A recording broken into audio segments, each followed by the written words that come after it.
Hi guys, I'm Bri. And I'm Alli. This is Offscript. If you think about it, books are potential scripts for movies. When this adaptation happens, typically it's disappointing because they went off script. In this series, we will be talking about how off script they went. Hello, Everybody. welcome to our final spooky season. Oh, I was going to say Stephen King. Oh, I mean, that is both accurate. Final Stephen King. Mm-hmm. I look so forward to our Stephen King books. Because they're good. They really are. You're welcome. Like, I'm glad I forced us to do this. me too. There's only been a handful. They were both this season that we didn't really like. There's one, our very first season, yes. I absolutely hate it. That's right. But yeah, Overall, they've all been good. Stephen movies King's one of my too. favorite authors. Mm-hmm. I love him. He's very good. He has such a wide range too, like from the Goonies to... I'm dying to read Fairy Tale. Me too. It's the girls that I babysit, their mom let me borrow her book, and it's been sitting on my fucking bookshelf for like a year. Oh no. Because I've been so behind on Offscript. Yep. I've been like, because it's a fat book. So I'm like, that's a like, I have to be a few months ahead before I can touch that. So yeah. I want to read it too. Just because I'm like, ooh, you went out of horror? I want to see what you're Is doing. it not horror? It's fantasy. Straight fantasy. What? I thought it was like a spooky fantasy thing. It's not. It's just fantasy. Ooh. Now I want to read it even more. I know. I'm like, That would be so bizarre. That would be bizarre. I know. That's why I'm intrigued. Yes. All right. Well, yay. Oh my gosh. Okay. So we are doing The Outsider today. Yes, we are. Season 5, episode 13. Our last Stephen King is episode 13. Oh, that's actually kind of crazy. That's cool. That's funny. Release date, October 28th. Hey, that's my parents' anniversary. Oh, hey. It's Tyler's birthday tomorrow. Oh, hey.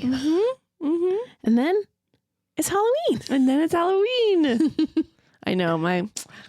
So, since it's Tyler's birthday tomorrow, I'll paint our picture with him. Okay. Sounds good. When I had him, I did not want a November baby. I don't know why. I did not. He was due November 3rd. I was like, that is stupid. I want an October baby. Well, I went in for one of my appointments. They're like, yeah, you're in emergency. We need to deliver him right now. Like I had emergency C-section and everything. He ended up being fine, but he came October 29th. And then because it was a C-section, we were in an extra day than normal delivery. And so we went home on Halloween, and the whole last day we were getting ready to leave. They had a Supernatural marathon on. So we're watching Supernatural the whole time while we were at the hospital. And I was like, this is the best. It was so good. I didn't want to leave. I was like, nurses coming in, helping me take care of this newborn, and me just sitting here watching Supernatural. That's hilarious. Yeah. But anyways. That's funny. So my cousin was born on Halloween. Oh, okay. I think I've told you that. I think so. Yeah, it's Revan. Okay. And so when me and John were just in Arizona visiting, he's now at that age where I get to tell him funny stories of him when he was a kid. And so one of the things with Revan is ever since he was a baby, they were like, he was just meant to be born on Halloween because he's the child who literally, they have videos of him laughing like, and like evil or like, happy Halloween, like things like that. And he's always been just a little terror like that. There was one time I was watching him and it was early in the morning and I was like, I'm just going to get to lay on the couch and watch TV. Like he's going to be chill and Winter's going to be asleep because I think she was taking Secret somewhere. And those are all the names of your cousins in case people are confused. In case people are like, what are you saying? What's a secret? It's taking the season winter wear. Huh? He was running around with a lightsaber dragon behind him. And I had a cup of water on the counter. I put it where we always put the cups, where he's always ran past him before. But this kid sees it really close to the edge and he's running with his lightsaber and he stops and he literally stops and looks at me. And I can tell in his head, he's like, how much trouble will I get in if I do this? And I'm looking at him and I'm like, don't you dare. And I say this to him and he goes, and lifts the lightsaber up. And I'm like, Revan, don't. And he goes, and knocks the cup over. And so, yeah, I embarrassed him with that. I was like, I remember the first time I watched you all alone. Oh my gosh. This is what you did. And he was like, I'm so sorry. I thought it was funny. Like in the moment I hated it. Right. That's so cute. Oh Halloween babies. I know. Because now you've got, because I feel like he was like Tyler's age when he did that. Yeah, Tyler's a treat. No, he gives me no treats. He's a little trick. Yeah, like what I did there. Yeah, yeah. He'll give you treats at some point, but right now. No, he's a monster. Now he's hilarious. Oh, you should tell the story. What's funny is it's probably not even that funny. I died laughing when you texted me and John. You want to tell a story about when you took us to the airport? Ugh. So I'm taking Bri and John to the airport, and the last little bit to get to SeaTac is kind of like you have to be in the right lane pretty quickly. So I was trying to get over and all this sort of stuff. Meanwhile, I'm talking to Bri, and I'm like, I get distracted, and I was swerving a little bit like quicker to get into the lanes than I had to. And John's like, said he's getting like car sick or motion sick or whatever. Or what did he say? We asked him to look something up, and he was like, oh, I can't right now because I'm not feeling too great. Oh, yeah. I'm not feeling good, or my stomach hurts or something like that. Yeah. And then I was like, wow, just giving him crap, saying, I'm sorry. So I drop him off and everything, and then we leave. And then I asked Tyler something, and he said he can't because his stomach is hurting and he's feeling sick. And I was like, shut your mouth. Like, John teaching my kid to troll me as I'm driving. Yep. I thought it was the funniest thing. Oh my gosh. I swear. Anyways, that was a Halloween children update. Maria. I wanted to do this in our mini-sode. We gonna do it now. Guys, guess what I got Allie into? Oh, yeah. Snap. When I was typing these notes, you guys, because there are so freaking many of them, I legit had to type a page, and motivate me would be to play a game with Snap. Because another reason it takes me so long because once I started doing this, I actually was starting to fly through typing them. Yeah. Because another reason is like, I get so bored typing them. So I'll type like chunk of bullet points, and then I'll like scroll Facebook, and then I'll go back and then I'll do this. And I was like, I need to stop this. It's taking way too long. So I made myself do a whole page, and then I got to play one game and then a whole page. And I started flying through it. And so I still know what I'm doing. I lose all the time. Hey, no, I just looked because did you know that in our alliance, you can go and look in like the chat and a chat? There's a chat? Yeah, I sent everyone a message. Oh, no, I didn't know that. Because we're going to get, where's the chat? We're going to get, holy shit, we already got 2 of our rewards. Because I'm a BA. And I've never, since doing this, gotten the 2 rewards. Like, I want to get to where we're getting the other rewards too. But hey, I'm okay hitting these. So if you go into this chat, you click it. Yeah. When you're in the Alliance page, you'll see. So like this person won an 8-cube game. So they did pretty good. Secret won an 8-cube game. He's doing really good. Does it only say when you win, or does it say when you lose too? No, it only says when you win an 8-cube game. Oh, okay. And so I went in there and said, hey, all, we're killing it. Good job this week. But before that, it's literally A-Train won an 8-cube game. A-Train won an 8-cube game. A-Train won an 8-cube game. A-Train won an 8-cube game. So I was like, okay, you're doing good. And I looked at your deck and I was like, oh, it's all the baby cards you get. I know. I have no good cards yet. No, not yet. But you'll get good cards. I'm like playing these people and they're like throwing out these awesome cards. I'm like, what the heck? I want that one. Actually, I should hold the phone, guys. We're going to do this right here, right now. So you don't know about Erisham. I'm just going to take you to his card. You're going to read his card. Out loud. Oh, you can if you want. At the start of the game, +1 max energy. Shuffle 15 random cards into your deck. Okay. So you now have extra energy to play, and you have a whole deck of cards that you never played before, and you don't know. Oh, so they're random cards. Yes, they are. You are playing it now. Oh, no. I got this card like my second week playing the game, and I think that helped me so much because I already then had played with a bunch of cards that I didn't have. Wait, just it having it in your hand does it? Like you don't play it? Just it being in my deck. Oh. Mm-hmm. I love at the end when it does a whole bunch of stuff. Yeah. Because I was like, well, I just lost, and then it did like this weird thing, and I just won. Cool. That's hilarious. There, I beat it for you. I got you a victory. Oh, wow. You had Dracula. Wow, you had a weird fucking... Yeah, none of the cards work together. So so sometimes that's the problem with Arishem, because sometimes Arishem fucks you over like that and is like, I'm just going to do this. My favorite is when you were telling me that you can play... Wow, I'm surprised you won that. Thanks. No, just from what they played. Like when I play decks, when they have out what they have out, I lose. But this is also, I love Arishem. I was killing it when I would only play Arishem. Mm-hmm. But sorry, what were you saying? When you play cards on the locations that haven't said anything, like they haven't revealed yet. Mm-hmm. This one time I played it, and this guy played it on the spot. Mm-hmm. And then it revealed it, and it said only one card in the spot. And it was like a 1 card. I was like, ah, ha, ha. And all I had to do was play a 2, and I won that whole spot. Yes, that's the best.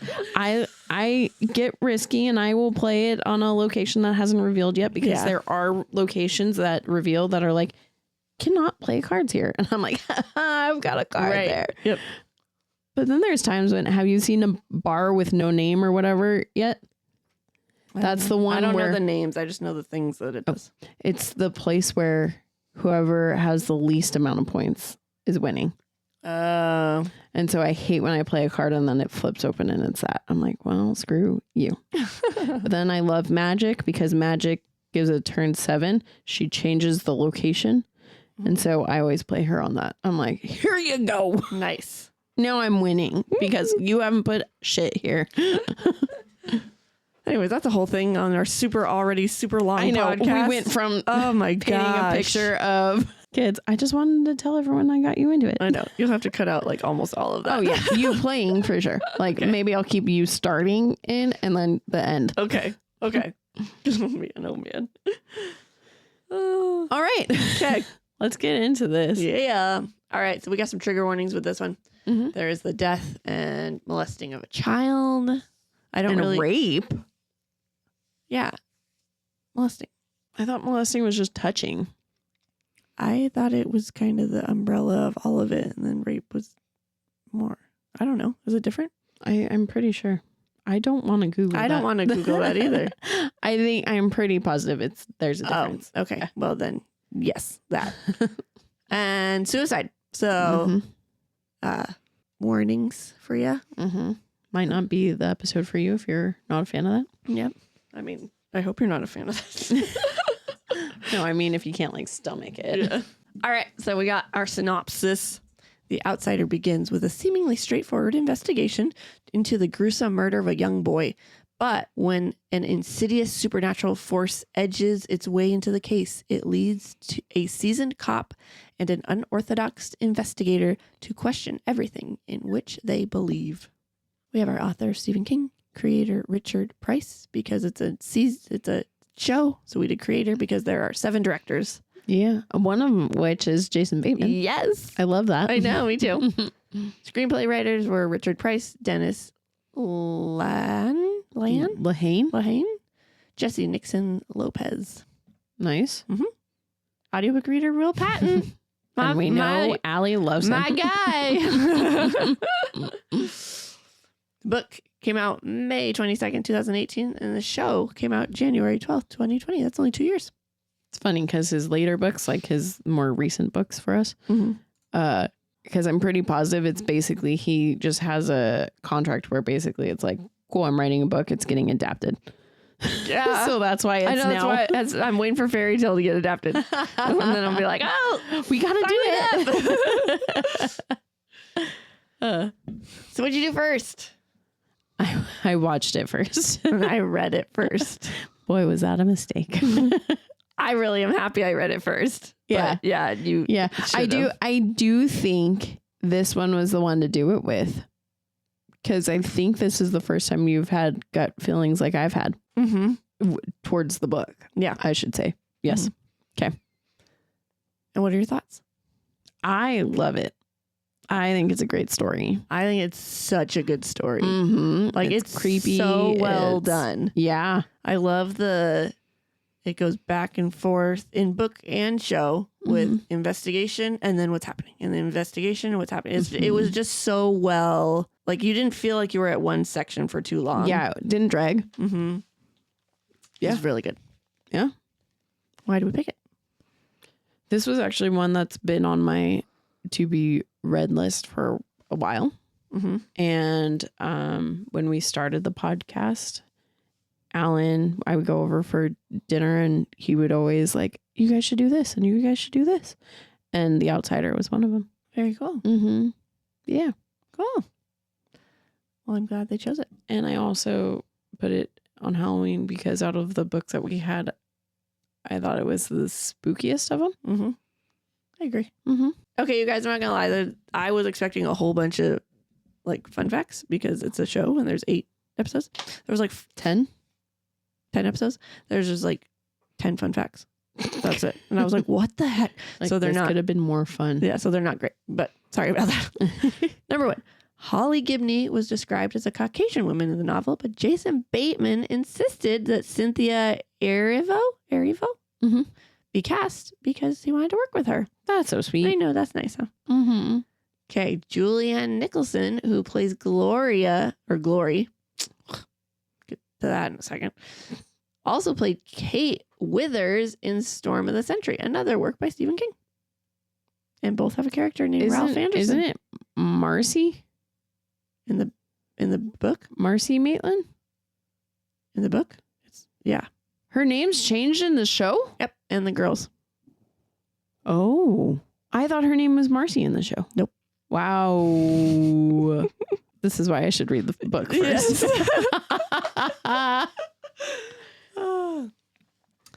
In the novel, upon searching his computer and devices... Wait, actually, go back for a second. The reason I put that one in there is because both Stephen King books have a character named Ralph Anderson. Is it the same character? Oh, probably. I don't know. I haven't read it. Ooh. So we'll have to watch it. I know. Or read it and watch it. Yep. I don't even think that one's on our list. It should be now. Okay. Number 3. In the novel, upon searching his computers and devices, the police noted that Terry Maitland watches Ozark. And Terry is Jason Bateman, and Jason Bateman's in Ozark. Did I make a video of that, or did I just text you that? I haven't watched the videos yet, so I don't know. No, I have watched them.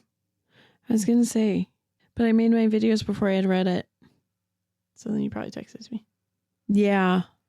That's so funny. Because I freaking loved that. I was like, oh, man. How fucking perfect. Number 4. The 2 main characters in the series, Ralph and Holly, both are meant to be understood as Americans, are played by non-Americans. So Ben is from Australia and Cynthia is from England. Okay. Number 5. A second season for the series was planned to follow up on the finale post-credit scene. Hold on, there's a post-credit scene? I know, I couldn't remember what it was after I watched it. No, I didn't watch it. I skipped. I got to the end credits and was like, perfect. Pull up HBO. So, it was planned, but in November 2020, HBO decided to cancel the series and not renew it. However... Richard Price has written a script for season 2, and Stephen King has said he thought the script was a great story and spooky. So Price stated in an interview they are searching for other networks. Oh, interesting. I mean, that was 2020, so who knows? Yeah, good. But also Hollywood is slow. Yes.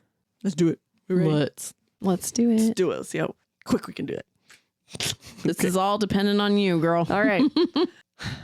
Okay, so someone sees people start. Go fast. Someone sees people start to show up, and they're like, "That's our cue to leave." So it starts. Doesn't happen. No.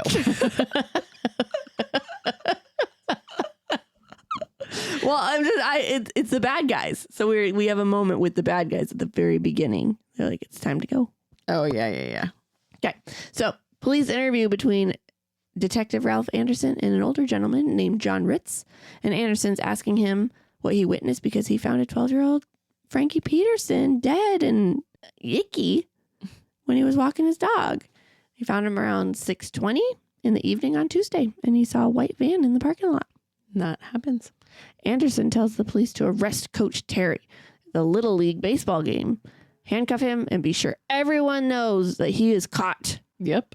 Police interviewed between Detective Anderson and this old lady, and she said she saw Frankie Peterson walking his bike, and then he talked to Coach Terry and put it in his white van, and Frankie got in the van, and this was exactly 3 o'clock because she heard the clock tower chime. And that happens. The teams are playing baseball, and then they put Terry put in a not so great player to give him a chance. Like they're showing him what a good guy he is. And then he gets arrested in front of everybody, and everyone's shocked. His wife ran down saying, "You have the wrong guy." They took him off to the station. The difference here is they arrest him before the game has even started in the show. And his wife didn't really try as hard to be like, "No, you have the wrong guy" in the show as she did in the book. I felt like. Yeah. Because she went up to the car, whereas she kind of stayed back to be with her girls. Mm-hmm. And be like, "What? That's not right." Mm-hmm. So there's a police interview between Anderson and a little girl named June and her mom. And June's saying she saw Coach Terry come out of the woods and he had blood all over him. But he told her it was just a nosebleed. He also saw a white van, or she also saw a white van. And he asked her to identify Terry out of 6 pictures. And she chose the correct one immediately. Instead of a little girl, they talked to Bolton. Because he's the bouncer guy at the strip club. Mm-hmm. And he's the one who's like, he had a bloody nose. Mm-hmm. So now we're back. So I like this. Or a bloody nosebleed, whatever. Same thing. Yeah. I like this. Ooh, almost fell out of the chair. She likes it so much. Because it keeps flipping. Yeah. As we had said already. But I really like that style. Mm-hmm. So now we're back with Coach Terry and Anderson in the cop car. And he's like, "I didn't do it. It's not me. I have an alibi." The police are like, "Yeah, that's what everyone says." Terry realized, you know what? This is pointless. I'm just going to shut my mouth until my lawyer gets here. So the police interview between Anderson and a guy named, not Riley, Bolton. Wait. It might be Riley. Oh, it is Riley. There is a Riley interview, right? In the book? There is, because... Is it Riley or is it Claude? No, that interview's later. Okay. Yeah. Okay. So there's a police interview between this guy named Riley, and Riley works at the strip club too. He was out for a break, and he asked Terry if he's okay. He's like, "Yeah, I just got a nosebleed. And do you know where a Dock in the Box is anywhere around here?" And he's like, "This is really weird because Terry's lived here his whole life. Why is he asking me?" But he points him in the right direction. And he said, "Do you mind if I leave my car here? I'll leave my keys in it in case you need to move it." And Riley also thought this was odd because his Subaru has also been there all day and he doesn't care about that. And they they showed pictures to Riley who he saw, and he chose Terry immediately. So Riley in the show is Claude. So it's basically Riley and the little kid get combined into Claude. Mm-hmm. Terry's wife, Marcy, comes to the police station. He tells her to call their lawyer Howie, and then he was brought into the station. So this doesn't happen because Terry told her to call. I almost said Terry told her to call Marcy.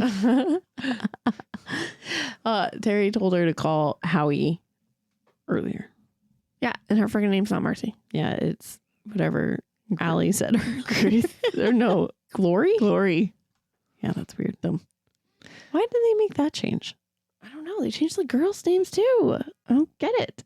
I don't understand. Whatever. So it's 8:15 at night, and Marcy, that was actually one of my fun facts that I was going to add that I learned from the show because I watched all the behind the scenes things. Mm-hmm. One of them was that they did not care kind of what they had Holly do. Stephen King says, whatever, her name just has to be Holly. Wow. Mm-hmm. I was like, that's interesting. Because didn't we find out that she was like... Yeah, Holly is Holly's one of his main characters in other books. Yeah. Mm-hmm. So I found that interesting. Right. I'm pretty positive there's a whole chapter later on where she's like, let me tell you a story. And then the next thing is Ralph being like mind blown by the story.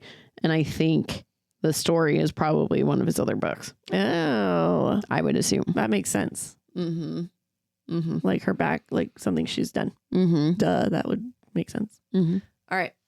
So it's 8:15 at night. Marcy calls the lawyer and she's sobbing, explaining everything. And he's on his way right now. But he's like, okay. Or she said he wasn't even in town that day. And he let her know, okay, you know what? They're going to be there. Police are going to be at your house. They're going to be taking everything. Do not let them take your phone because it's not Terry's. And he's on his way to the station. My brain has stopped because I really want to say the thing that I find mind blowing is this book is considered Holly number 3. So this is considered the 3rd book of Holly's. But it's a good standalone too, you know? Mm-hmm. Do you see what I'm trying to say? So really this is like a series of Holly and we read the 3rd one first. Yeah. Mm-hmm. Interesting. Mm-hmm. Isn't that weird? Yeah. It blows my mind. I was like, well, what? Huh. Right. Now we got to read the other ones. I know. The thing with the book and the show is that like time went differently. So like he gets arrested and basically like everything happens like then and there.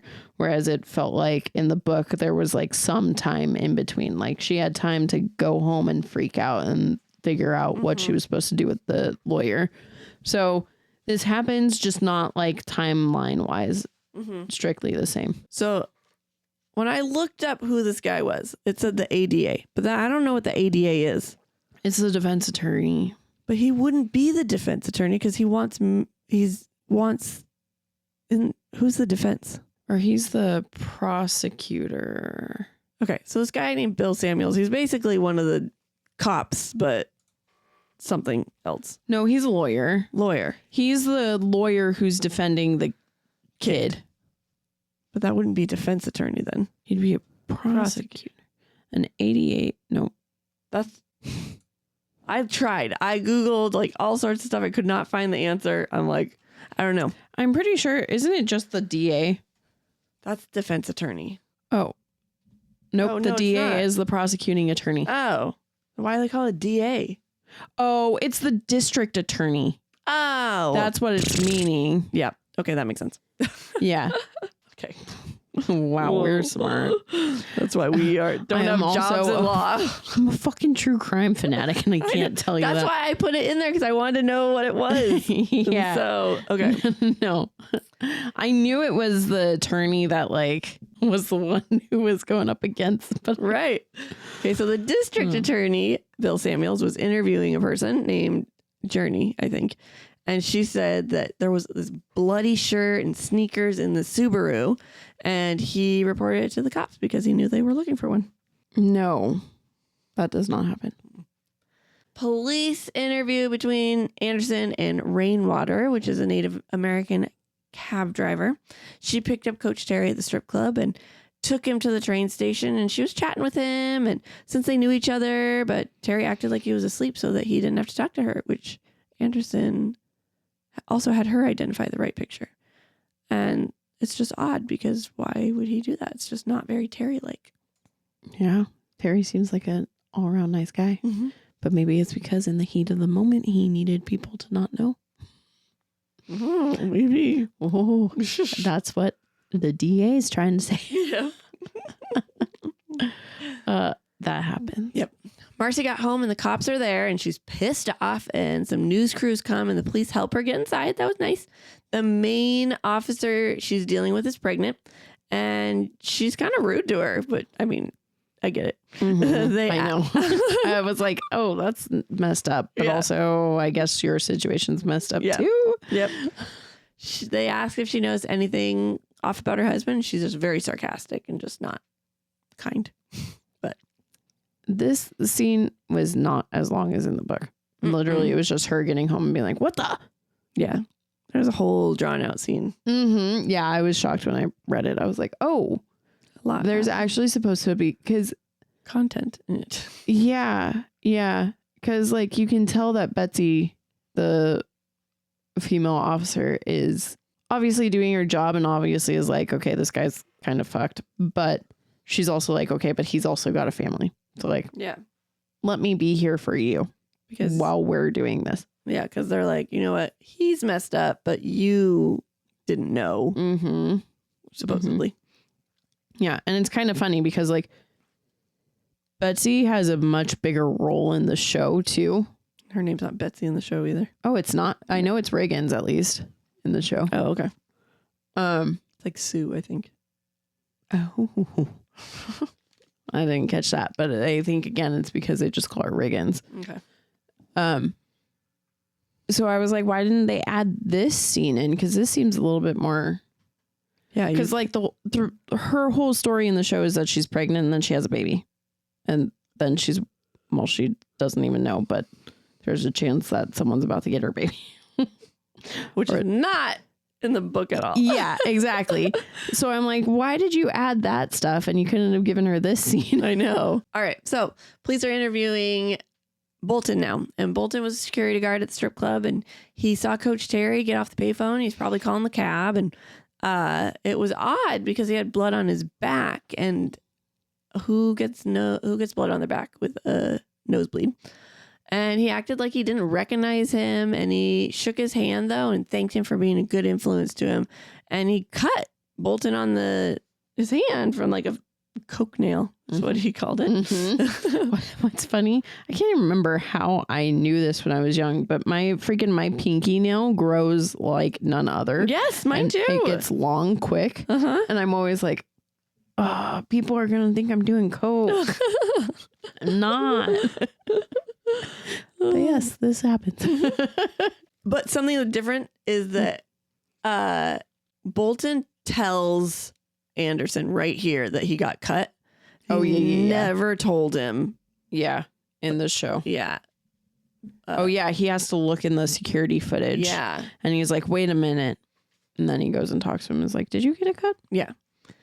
So Anderson and Samuels are trying to ask Coach Terry questions, but he's refusing to answer until his lawyer gets there. And Terry did talk to Anderson about his son, though.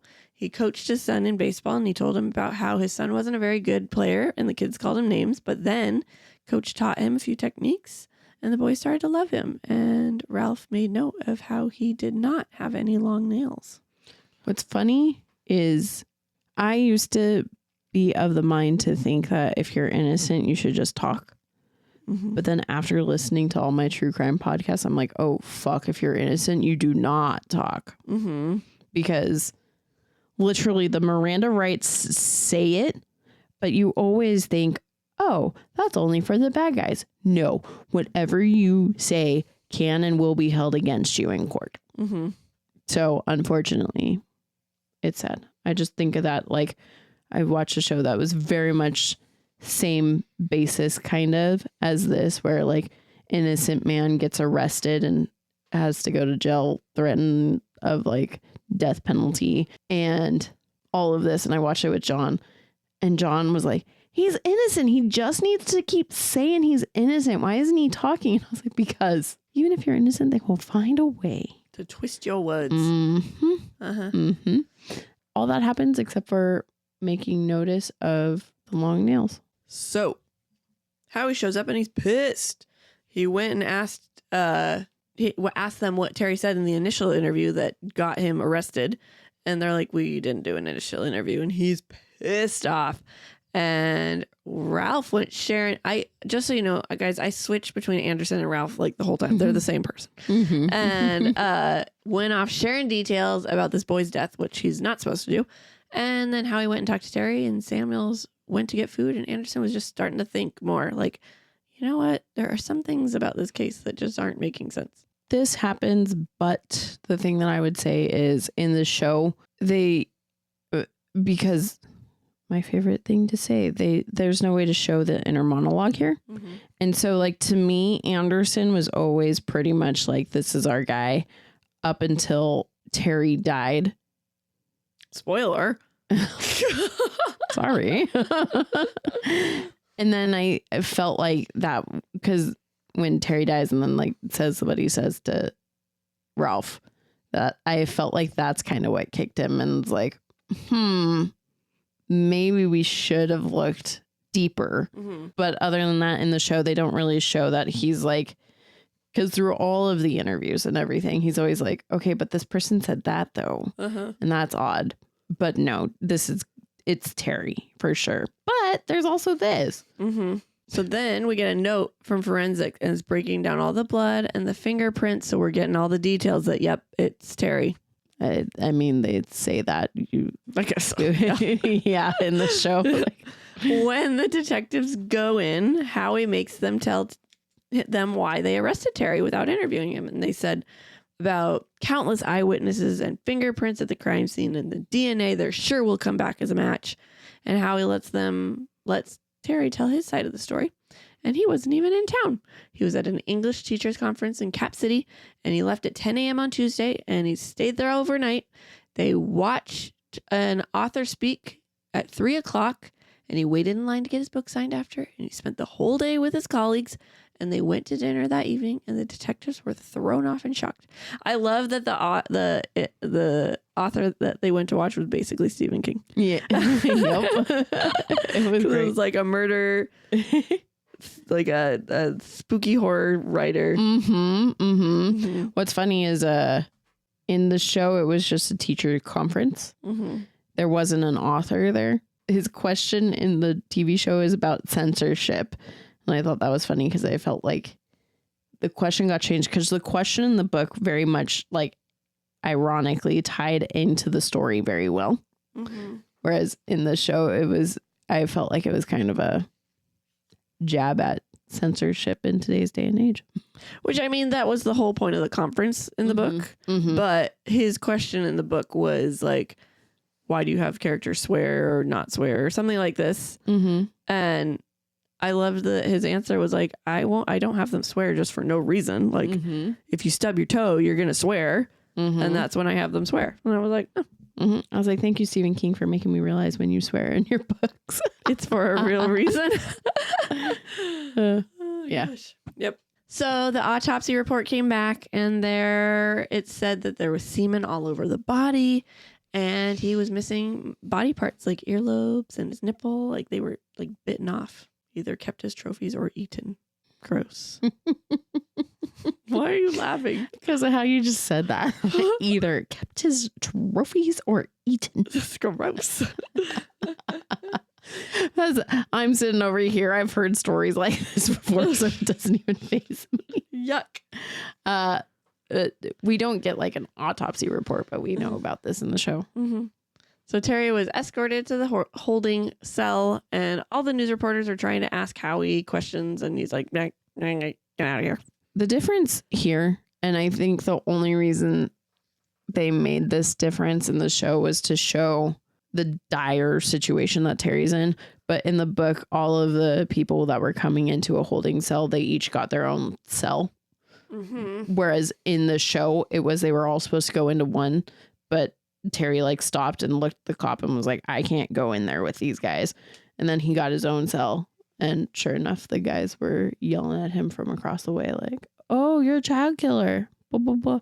Because I do know that's actually a real thing. Surprisingly enough, all the people who are fucked up in jail, if you kill a kid, they are pissed that you did that. Good, I guess. I went and killed my mom, but you know what? You killed a kid. You're worse. Yeah. I'm going to kill you now. Oh, man. Crazy. So Howie called his assistant, Alec, for some help. And he asked him to go get Terry's girls from the neighbor's house and bring them home. And they had to cover their faces so that the news reporters would leave them alone. Oh, that's the difference, too, that I forgot to mention earlier. The girls were with Marcy when she got home. Mm-hmm. They never went to their neighbors. Nope. Anderson went home and he's venting to his wife about how it just doesn't make sense. And he feels like he might have made a mistake, but he doesn't think so at the same time. And he's like, you need to go prove he wasn't in Cap City. And he's like, you can't. How do you do that? This happens. The Peterson family is cleaning up after the wake for Frankie. And the mom just starts laughing and then's like, oh, we have all this food. Ah, and starts throwing it all over the place. And then she had a heart attack. And Dad and Big Brother Ollie call the ambulance. Yeah, that happens. I had a thought on that. And as you were like talking, it slipped away. I really liked how they did this one. This scene. Because it was a quiet scene. So it just had the music and then like slowly panning back. Yeah. And she was like down the hall and it was like pounding. So it looked like she was getting farther and farther. It was very artistically done. Yeah, it was. It was very good too. And also like, I remember what I was going to say. When I watched it, I honestly thought that it was just grief that was taking her over. I just thought she was falling to the ground like, oh, I'm so sad.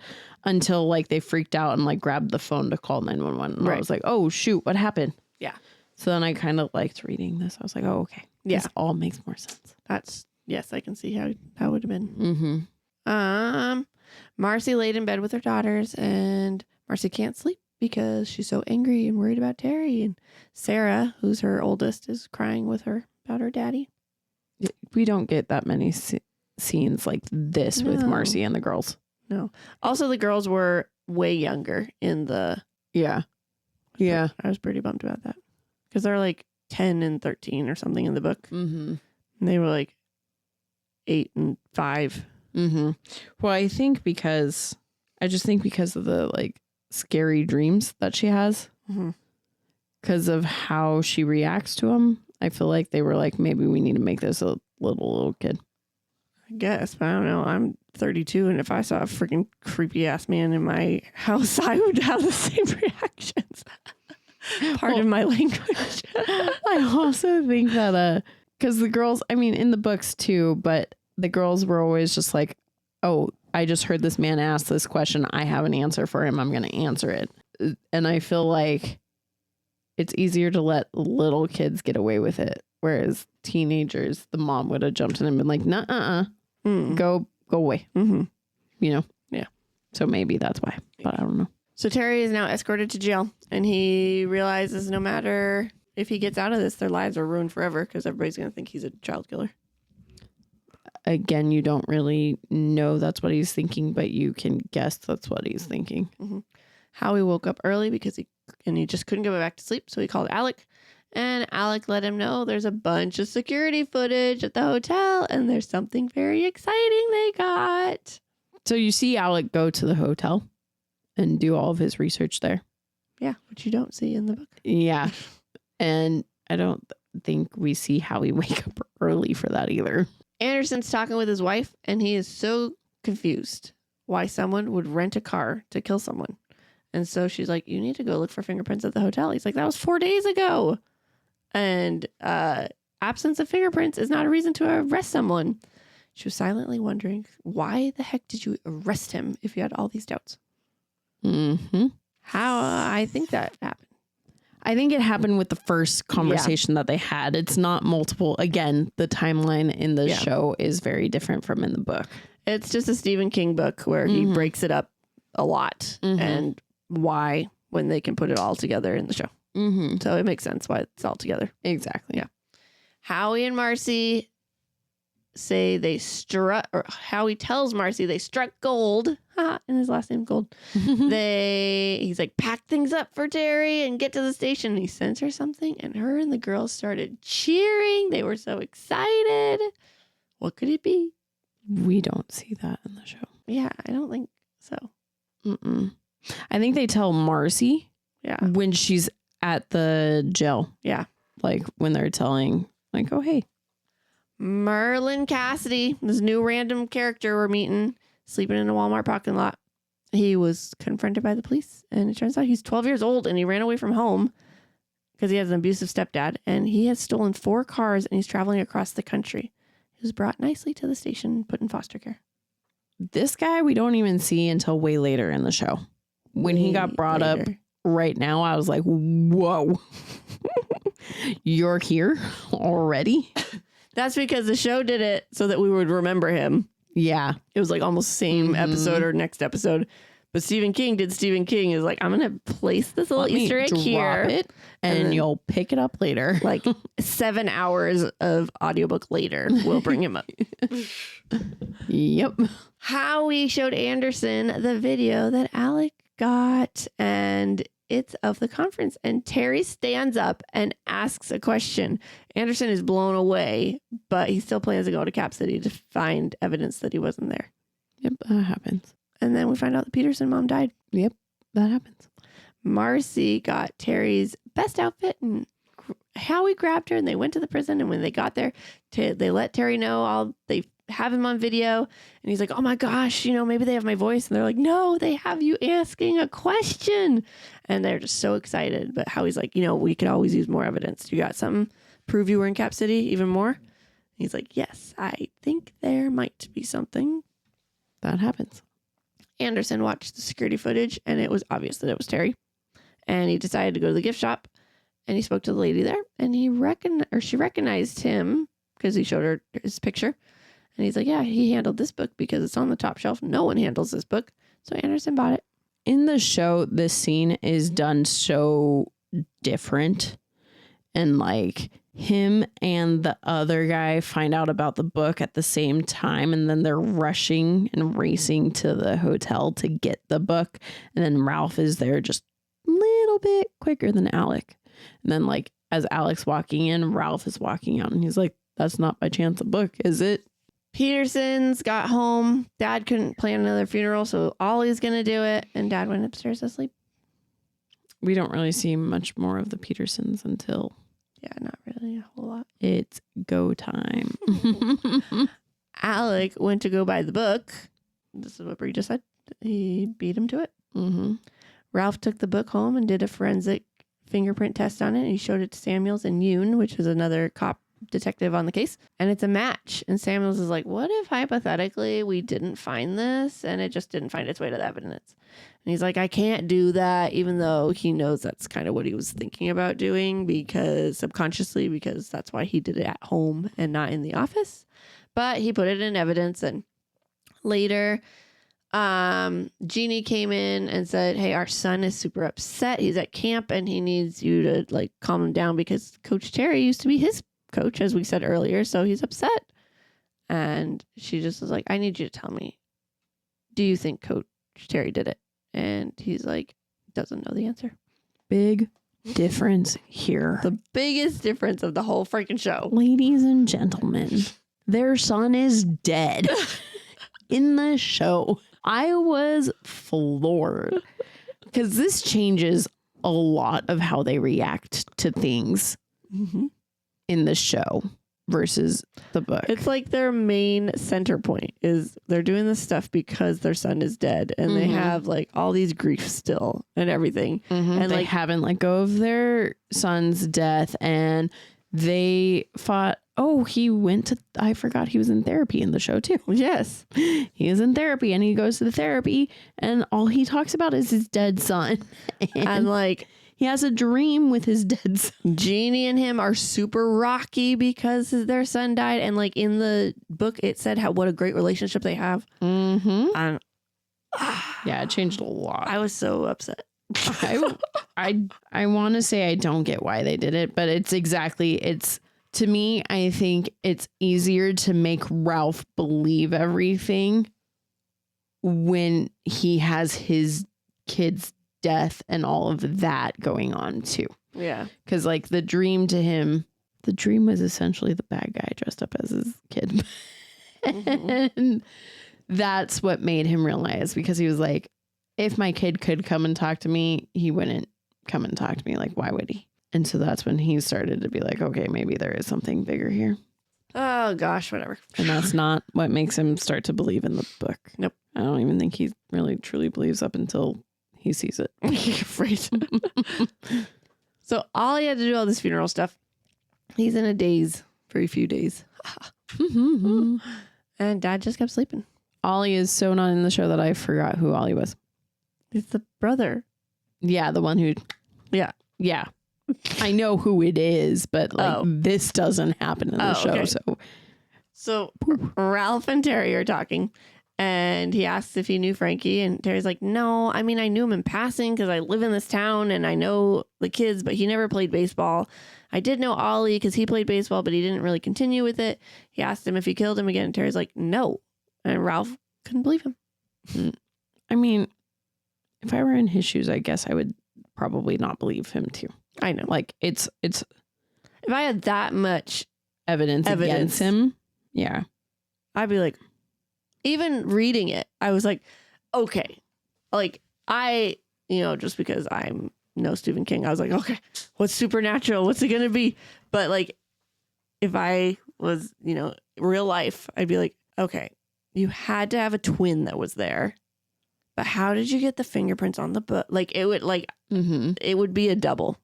That's the only logical thing. So when I watched it first, they hit heavy on, and he thinks about it like for a split second in the book too, but they hit heavy on like, do you notice how in every video footage of him, it's almost like he knows that he needs to be on camera?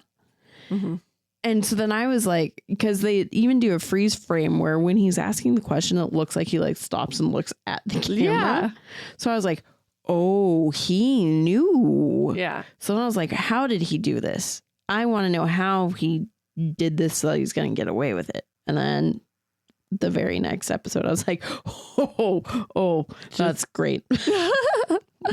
Which it's like that annoyed me that they made him look at the camera for everything, because in the book he doesn't. Yeah, it's 100% Ralph being like he wanted to be on camera, like it's him like being like he did this on purpose. But you're right, in the show it made him look like, oh, he did it on like that's why. Yeah, I really thought that I was gonna get a story about a murderer who found a way to get away with it. I was like, oh, not quite. No. So the police wanted him to wear a bulletproof vest to the appeal, but Howie's like, that's going to make him look guilty. We're not going to do that. And so they didn't. And news broke that the Peterson mom died, and DNA matched Terry's. Well, I also think Terry also was declining the vest. Yes, he was. Mm-hmm. He was like, whatever my lawyer says, that's what I agree with. Mm-hmm. And I know for the story purposes, this had to happen, but I'm like, you idiot. Like, I don't think you realize the levity of this situation. Like, This is heavy. Your community's going to be pissed. I know. Oh my gosh. I think it's a quick, brief. So quick. It was way longer. Line. Yeah. Way longer in the book. Yeah. It was a whole little section in the book. Mm-hmm. So there are hate signs, people shouting at the jailhouse, and Marcy was in shock about how he hurried her along. And on their way to the jailhouse, people are shouting and yelling, and a guy spit on Terry and ended up getting knocked down by the crowd, and Ralph's trying to get him arrested, but Terry is helping him up because Terry's a good guy. Mm-hmm. And there's a bunch of detail about how all the people Ralph saw, like almost like in slow motion. There was this girl on her boyfriend's shoulders with a yellow bra strap, a man that looked burned, many other people. And Ralph noticed a guy in a hat with red hair pull out a gun, and he knew it was Ollie. And Ollie started shooting and shouting, and he shot at Terry, and first one missed and got the pregnant cop lady, and then he got Terry, and then Ralph got Ollie in the head. Did he get the pregnant lady? I thought he just got the reporter. Oh, no, you're right. The show, he got the pregnant lady. Yeah. I was like, hold on. No, yeah, you're right. Yeah. He just got the reporter. Yep. So in the book, how this is described, Terry like gets out of the van and gets to walk all the way up to the steps, and like they have to turn around. Oh, he turns around because he's trying to help the dude. Mm-hmm. And then they go and get him a little bit further again, and then it all happens at the stairs. Mm-hmm. In the show, it literally happens like right when they get out of the van. Mm-hmm. I was also so bummed because I thought this would have been such an awesome like cinematic moment where you're like seeing, it's like one of those slow motion, like you just hear music, but everything's slow motion and you're like pinpointing all the characters that he's seeing. And none of that. There was no yellow bra strap girl. There was the burned guy, but we'll find out. Ralph doesn't even see him. Yeah. That's like, I was like, I legit read this. I was like, oh, that's going to be a good scene. They didn't freaking do it. I hate that. It was just all chaotic because it was chaotic. I know. That would have been showing chaos too, just in a different way. Yeah, that's true. But I mean, whatever. So Samuel comes to check on Ralph because he is on administrative leave now because I skipped a bunch. Terry is bleeding out. Skipped a key part here. Yeah, shit. Ralph said, hey, you're going to die. Is there anything you want to say? I was like, wow. But I mean, I guess he got it. He's like, I didn't do it. And then he died. And Marcy's sobbing. And he told Ralph, you killed him. Because if you didn't arrest him in public, this would never have happened. Yeah, that happens. Samuel comes to check on Ralph because he's on administrative leave. And Samuel and Anderson are talking because Ralph is thinking about quitting. Samuel tells him a story about a bride that loses her husband and his feet just disappear and no one knows what happened and she just has to live with the mystery. And Anderson tells him a story about how they got a cantaloupe and on the outside it looked fine and they cut in it and it was full of maggots. And so basically they're like, Samuel's is like, just leave it alone. We'll just pretend Terry did it and it'll be a mystery. And Anderson's like, no, it looked like Terry on the outside, but on the inside now it's like a whole can of worms. What is it? And Samuel let him know that they found the kid who stole the van. And van before Terry stole it. And he drove it from New York to Oklahoma. That was a lot of information in that. Sorry. It's okay. So Samuel and Anderson do have a chat. It's actually Yoon and Anderson in the show. I don't know if it was Yoon in the book. Oh. Was it Yoon in the book? No, it's Samuel. Okay, that's what I thought. And then I just imposed Samuel when I read it. Oh. The tall, lanky dude who probably, because I remember I thought that it was the tall, lanky dude who came and talked to him. Maybe it was. Maybe Anderson or Yoon was a different time. But I was going to say, because like Yoon is basically like his best bud in the show and is always there. Yeah, that's why I thought he came to this one. Maybe it was Yoon and Samuel. Maybe that's what it was. Probably. That actually sounds way more correct. And they don't ever really talk about the maggots. They don't. And it was brought up so many times. Multiple times. It was a big, big thing.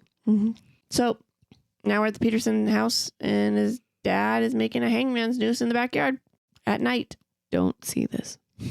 That's because it happens a different way. Don't worry. We'll get there as soon as he does hang himself. Because I'm so pissed at this. And it's really nothing right. Pissed at all. It's such a small scene that I forgot it. Yes. So in the Maitland house, Gracie, she's the littlest, wakes up screaming and Marcy runs her and Gracie says that there was a man in her window and she described him as black spiky hair and lumpy face and straw for eyes. And Sarah and Marcy are trying to convince her it's the nightmare because you're on the second floor. Yeah, that happens. Mr. Peterson takes his place and puts his neck in the noose and stood on a step stool. I'll just say what happens. So in the show, it's daytime and it's in his house. And it freaked Luna out so bad because like he does it. He stands and gets his head in the noose. And then it shows a girl running outside. And then she crashes through the window. And because he's swinging. Friggin' Luna jumped off my bed because it was quiet. You know what's hilarious? I'm so glad you're saying this. Because as someone who watched it first, I didn't connect that was the dad. Oh. I was like, I just thought that this evil had like now spread into the town and was killing other people. And I was like, oh, that's kind of weird. That sucks. And then they never explained any more of that. So I was like, man, whatever. Yeah, so it's supposed to be in the backyard at nighttime, like 3 in the morning. But it's during the day in the house and he just crashes through the window. Yep. I don't know. I don't know why I'm mad about that. It's like not that big of a change, but that one made me mad. I was like, Welcome to my life, Allie. Next time I'm sitting here going off about something small, remember this moment. In that I thought it was just some random dude dying. I know. And you were like, that was the dad. Dang nabbit. Oh, hilarious. All right. So Jeannie went out to Ralph and let him know she thinks what's happening to Frankie is supernatural. And he didn't laugh at her, but he did not believe her. And then they went and had sex and he thought about the whole time. What is up with Stephen King and having his characters have sex at the most weird moments? I know. I don't know. Maybe it's to show that they have a good relationship. Maybe. Because that did not happen in the show. Nope. Nope. She does tell him, I think it's supernatural. Mm-hmm. But Ralph does not believe her. And they are rocky. So no love in there. Nope. Mr. Peterson hung himself. I already said all this. Mm-hmm. But I didn't say the next door neighbor heard a snap. She went out to see what it was and saw it was Peterson. She gave him CPR and the ambulance came and she ended up saving his life. Yep, and that does not happen. Nope. Anderson's told about Peterson. Now there's another one dead. And he goes and asks for information about the van. So he went to the police station. He got evidence. He saw the menu because there was a menu left in the van, like that people would put in your windshield wipers. And it matched the town of Dayton. And in a previous interview with Terry, he had said that he went to Dayton with his family on vacation in April to visit his father. And he told him he flew down there and he flew back with his family. Yep, that happens. Mm-hmm. Ralph went home and had a nightmare about the girl with the yellow bra strap at the courthouse. And he told his wife about it. And he's like, I need to go talk to Marcy. He does not have a nightmare, but he does go talk to Marcy. Mm-hmm.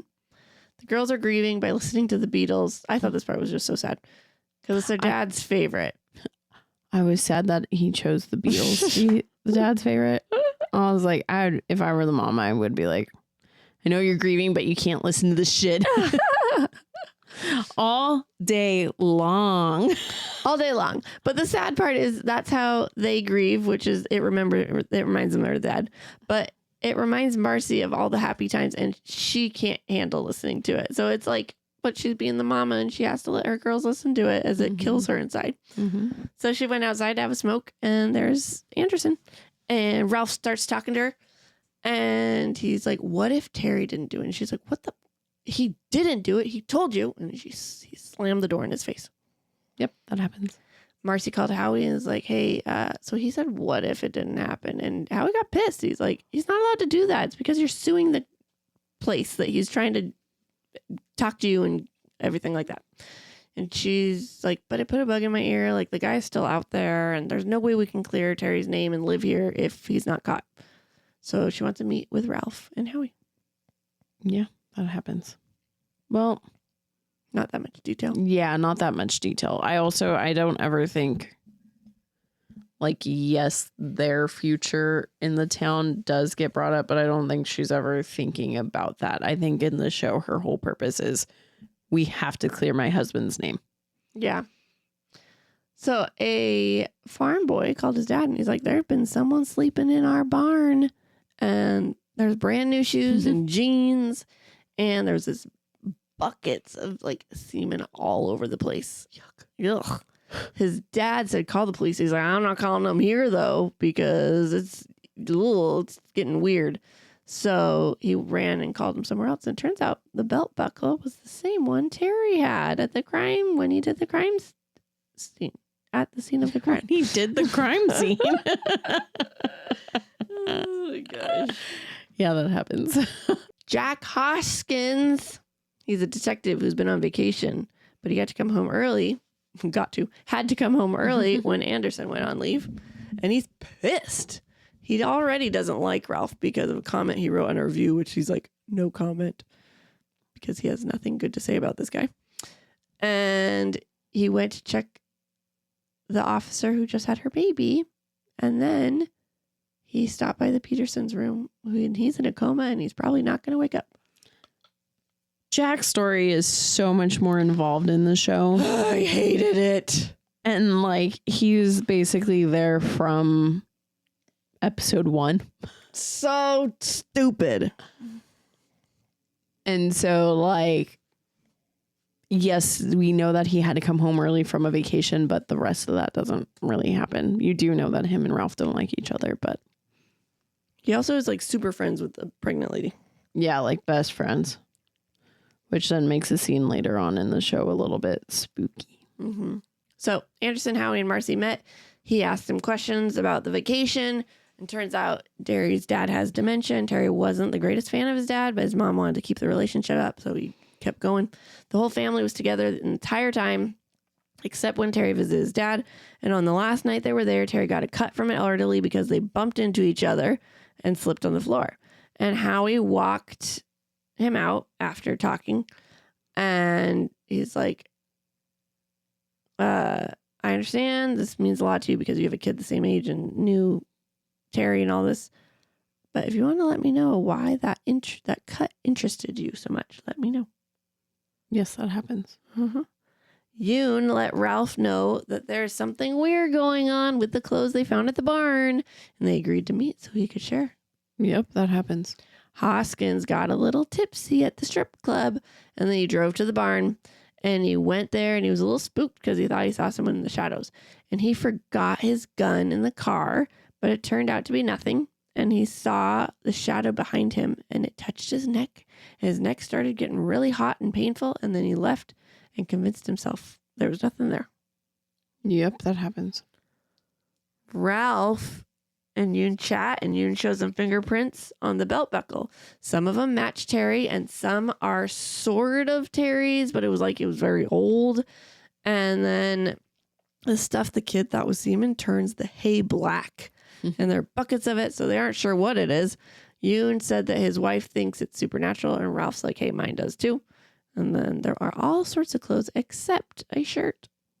My thing with this, I was like, why aren't they testing this to see if it is semen or not? Like, you would think that would be something, right? That they would test rather than just look at it and be like, ugh. Well, Holly later says they are going to test it. They do test it, and it comes back inconclusive, so they just label it as what they best guess. But yes. But this does happen. On the way home, Terry realizes why he was thinking of the yellow bra strap.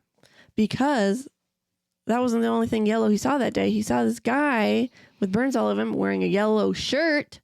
The shirt was missing from before as a bandana. And Terry was yelling, like, wearing a yellow shirt to the train station. Does not happen. It must be Terry. He truly was the killer. He was. They watched and we rewatched all the footage of the shooting, and nowhere on the footage is the burned man. Jeannie says, if it's supernatural, it's coming after you, so knock it off. Jeannie does say that a lot in the show, but never because of this. Because they never rewatched the footage of the shooting day. Because there was no burned man that they saw.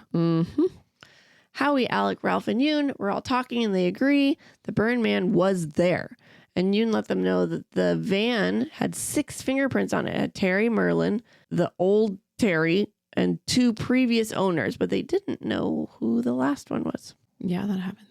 Gracie was upstairs and slept awful. She said the man came back, and this time he had her daddy's eyes. He laughed and said he was happy, that she was sad, and that if he wanted to come back, if he didn't want him to come back, she had to do something. So she calls Howie and is like, I don't know how to get a hold of Ralph, but I have a message for him. And he needs to stop if he doesn't want anyone else to get hurt. This is not how this happens. Instead, I can't even remember why Ralph and his wife came over. But literally, Ralph's wife is involved in everything from the get-go in the show, too. And, like, I was confused about that. But then in the book, like, it explained why she was going to some of the police meetings. And I was like, okay, that makes sense. That made a little more sense in the show. But, like, she just kept, like, wanting to be there for... And I think it's, like... I think we're supposed to get the feeling that this is a small town, so everyone knows everyone. And so, at some point, these people were probably friendly with... Oh, duh, because their kid was Terry's... like in his baseball team. So the families know each other. So the wife's trying to be supportive of Marcy or Glory, whatever her name is. And so they keep coming to the house, especially since Ralph's like, I don't know if this is really what happened. And so basically when they get there, the littlest kid was taking a nap or something. And then she wakes up crying because of the guy that she saw. It's so scary. And Jeannie comes in and is like consoling her. And it's like, oh, it's okay, honey. So Howie had a meeting with Ralph and Marcy and Gracie. Gracie told Ralph everything. And Marcy's like, you need to leave because this is not helping my daughter. Great. Thanks. Marcy does say that in the show. Once she's starting to console her and like talk to her about it, they're like, yeah, no, you got to go. Yep. Alec called up his old friend who worked at a Finders Keepers and he ended up dying. So he spoke to his partner, Holly, and he gave her all this information so she could start helping with the case. Here's where the show starts effing it up. Yeah. Holly comes in later and it like, I don't even think we get a phone call with Alec and her. We don't see that. It's just, hey, we know this person. Let's go have lunch with her. She might be helpful. Holly knows that someone can't be at two places at once, so she found this case very exciting. She booked her room in Dayton so that she could go search. And Holly went to the restaurant that had the menus in the van, and they were put on the cars in a 9-block area on April 19th. And she spoke to the Springfield police officer about the car. Okay, so in the show, they get lunch with her before they hire her because they want to make sure that Ralph's okay with hiring her. And so then they also are like, you got to be aware she's kind of kooky because they're very aware of who she is. It's not oh, I just met you. And then the rest of this happens. But then when she's in the restaurant's parking lot, she finds a lover.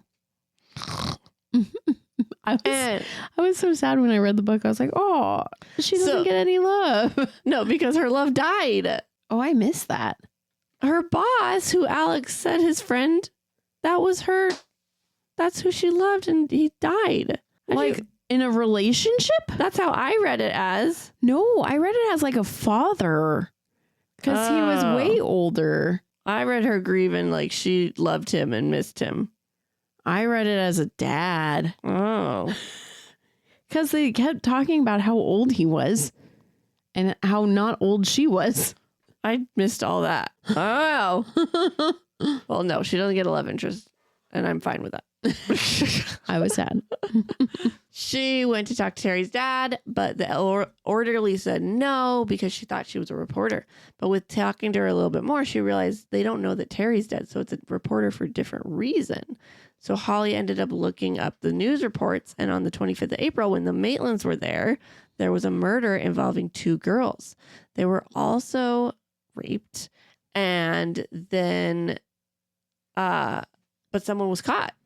And he was also an orderly that worked where Mr. Maitland lives, and he committed suicide in his cell. This happens, but I don't think she actually Googles it. She finally gets the nurse to talk. And it's also not an orderly. It's a chick who's alive in a cell. Oh, wait, no. She was like his lover. So this is a whole episode. This one chapter is an entire episode because they want to show us. This is as far back as Holly goes in the book. Mm-hmm. But she's talking like with the barkeep about this and trying to get like ideas, right? Mm-hmm. And they're like, well, what? It's like a disease. And then like you got to think like, oh, yeah, who's disease 1, case 0. And so she starts going back. And so then we see this. It was the orderly. This is all right. But then we get details about the girl who this outsider was before. Oh, yeah. And then, so it's a whole extra character and extra step that the book does not do. Which, I mean, I have mixed feelings. I'm like, that's not needed, but I mean, it's kind of cool to see it go back an extra. Mm-hmm. Mm-hmm. And to be able to talk to someone who's alive from it. Right. Because she does not get to do that. Mm-hmm. That's all fake. Yeah. Fake news. Yeah, so there's the difference for you. But yeah, so that's it. He committed suicide. And then I started watching the episode. I'm like, he's supposed to be dead. Because like there's this random guy. I'm like, who are you? Why are we in a jail? What is happening? And then I realized who it was. I was like, why are you alive? Oh gosh, I can't read books first anymore. I'm so pissed. Welcome to my life. Holly met this girl named Candy who worked there and worked with the guy that was convicted, who was Heath. She shows proof that she's an investigator and Holly would pay for any information she had. So Heath was supposed to be on vacation, but he showed up to the hospital and there was a blonde hair found in Terry's dad's room, which was from the girls that he murdered. And a month later, he's in jail and his mother hung himself or herself in the basement where he killed the girls at. So she does go and talk to, I don't know if her name is Candy in the show, but she talks to this lady about it, and she's who helps her lead her to the other chick. Mm-hmm. So Holly calls Alec and says, I want to talk to Anderson. She asked if anything weird happened in the clinic the day that Terry was there. And he said, no, unless you count bumping into an orderly. And she's like, yep, that's my missing puzzle piece. Thank you. Oh, well, I'm going to make a note here because I don't know if you'll mention this. And this is back with Alec and Ralph. Mm-hmm. And so basically one night when Alec and Ralph are chit-chatting about like, okay, we're going to be on the same side, Alec like walks Ralph out and he tells Ralph like, hey, I understand why you arrested him the way you did. Like, I know exactly why. And I kind of like that Ralph gets that reassurance from someone who's on the other team, because it's kind of in the show, he doesn't get that. Whereas in the book, it's nice that he gets the little like, okay, at least they understand, although it was shitty. Right. Mm-hmm. And then, no, there was a piece about what you just said. Oh, I know what it is. Holly's connection with the group isn't Alec in the show. It's Ralph. Yep. And so she's always calling to talk to Ralph to fill him in, which I think is because Ralph and Holly's relationship in the book is one where they're not close, but then they grow close together. Mm-hmm. Whereas if that happened in the show, it wouldn't make sense for Ralph's character because of where he's at in his life and with his story with like his kid's death and all of that, and her just being off the wall and him never literally believing her until, you know, who knows when. So I think that's how they get around that. Okay. And that's why they did that. I liked in the book, though, when they're like, what was it? Somehow it got brought up that she needs to do something. She's like, well, I need to ask Alec first because he's the one who hired me. And Ralph's like, just do it. And he's, no, I need to ask Alec first. Yep. I thought that was hilarious, too. So Holly spoke with Ralph and shared information with Ralph about how the cases are linked, and they agreed to meet in person so she could explain. Alec asked if she thought it was Terry, and she said, not Terry, not Heath. It was an outsider. Yeah, she doesn't mention that until she's got everyone in a meeting. Yeah. Also, she's freaking scared of flying in the book or in the show. Oh, yeah. And she just gets on these fights willy-nilly. I know. She's like, even debates like, well, I shouldn't put first class because it's an expense I don't need. Like, it's a whole debate. Like, oh my goodness. But whatever. Jack. It's nice being in this seat. I know, right? I miss it. Jack was getting ready for a shower when he saw the person behind the curtain. He saw fingers appeared and they had the tattoos on them that said can't. The figure started talking about the pain on his neck, and now he has skin cancer just like his mother did. And he said, I can get rid of it as long as you do what I say. And he agreed and then passed out. We never hear the outsider talk until the last was so mad about episode. That. Yeah. Especially when he talks in the last episode and he sounds creepy as shit. I think it would have been creepier if he talked. Yeah. Yeah. Because this whole scene is basically just Jack talking to himself and also beating himself up. So stupid. Except for not him beating himself. He's like in a fight with an invisible being. Whatever. I was like, wow, you did not put up a fight in the book. So dumb. Mm-hmm. Whatever. Jeannie woke up and the bathroom light is, or to go to the bathroom one night, and she knows the light on. So she goes downstairs to investigate, and there's one of their dining room chairs has moved, and a man is sitting in it, and a voice says that she better tell her husband to stop, or he's going to kill everyone. She understood, passed out, and she saw tattoos on his hand that said "must." So this happens. I don't remember her seeing the tattoos though. I don't either. But yeah, rest of that happened. Mm-hmm. Jack woke up and tried to convince himself it was a dream. Then he saw the red mark on his neck, and he was still trying to convince himself it was a dream. Jeannie also woke up, and she's laying in bed trying to convince herself it was a dream, but she knew it wasn't. Jeannie told Ralph everything. There's no signs of him that he was there at all. So Ralph's like, I believe you that you believe. I was like, oh, shut up. Mm-hmm. He asked her if this is, because she told him to stop. Like, you got to stop. He's like, well, what if this was Derek, their kid that was killed? What would we do then? She's like, that's an unfair question, but now I'm going to go with you to everything. And this question makes more sense in the show than it does in the book. Like, I mean, obviously, yes, put yourself in the shoes of the parent with your child alive. Duh. But I think it hits a little bit harder in the show where it's like, think about it. Our kid is dead, but if he died because of a murder, would you want me to just rest or would you want me to go for it? Mm-hmm. Ralph called Yoon and talked about Bolton because he knew he had tattoos. He asked him to figure out what the tattoos on his hands were. And Bolton's tattoos are can't and must. But they agree that Bolton was not the burn man at the place. The tattoos are not a thing in the show. Nope. Not super. Mm-mm. Ralph showed Jeannie mugshots of Bolton, and she went white because that was the man that was in her house. And Ralph got information from the detective that just had the baby. And she shares that the owner of the strip club said Bolton was doing really well now. He was in prison for a while, but now he's clean.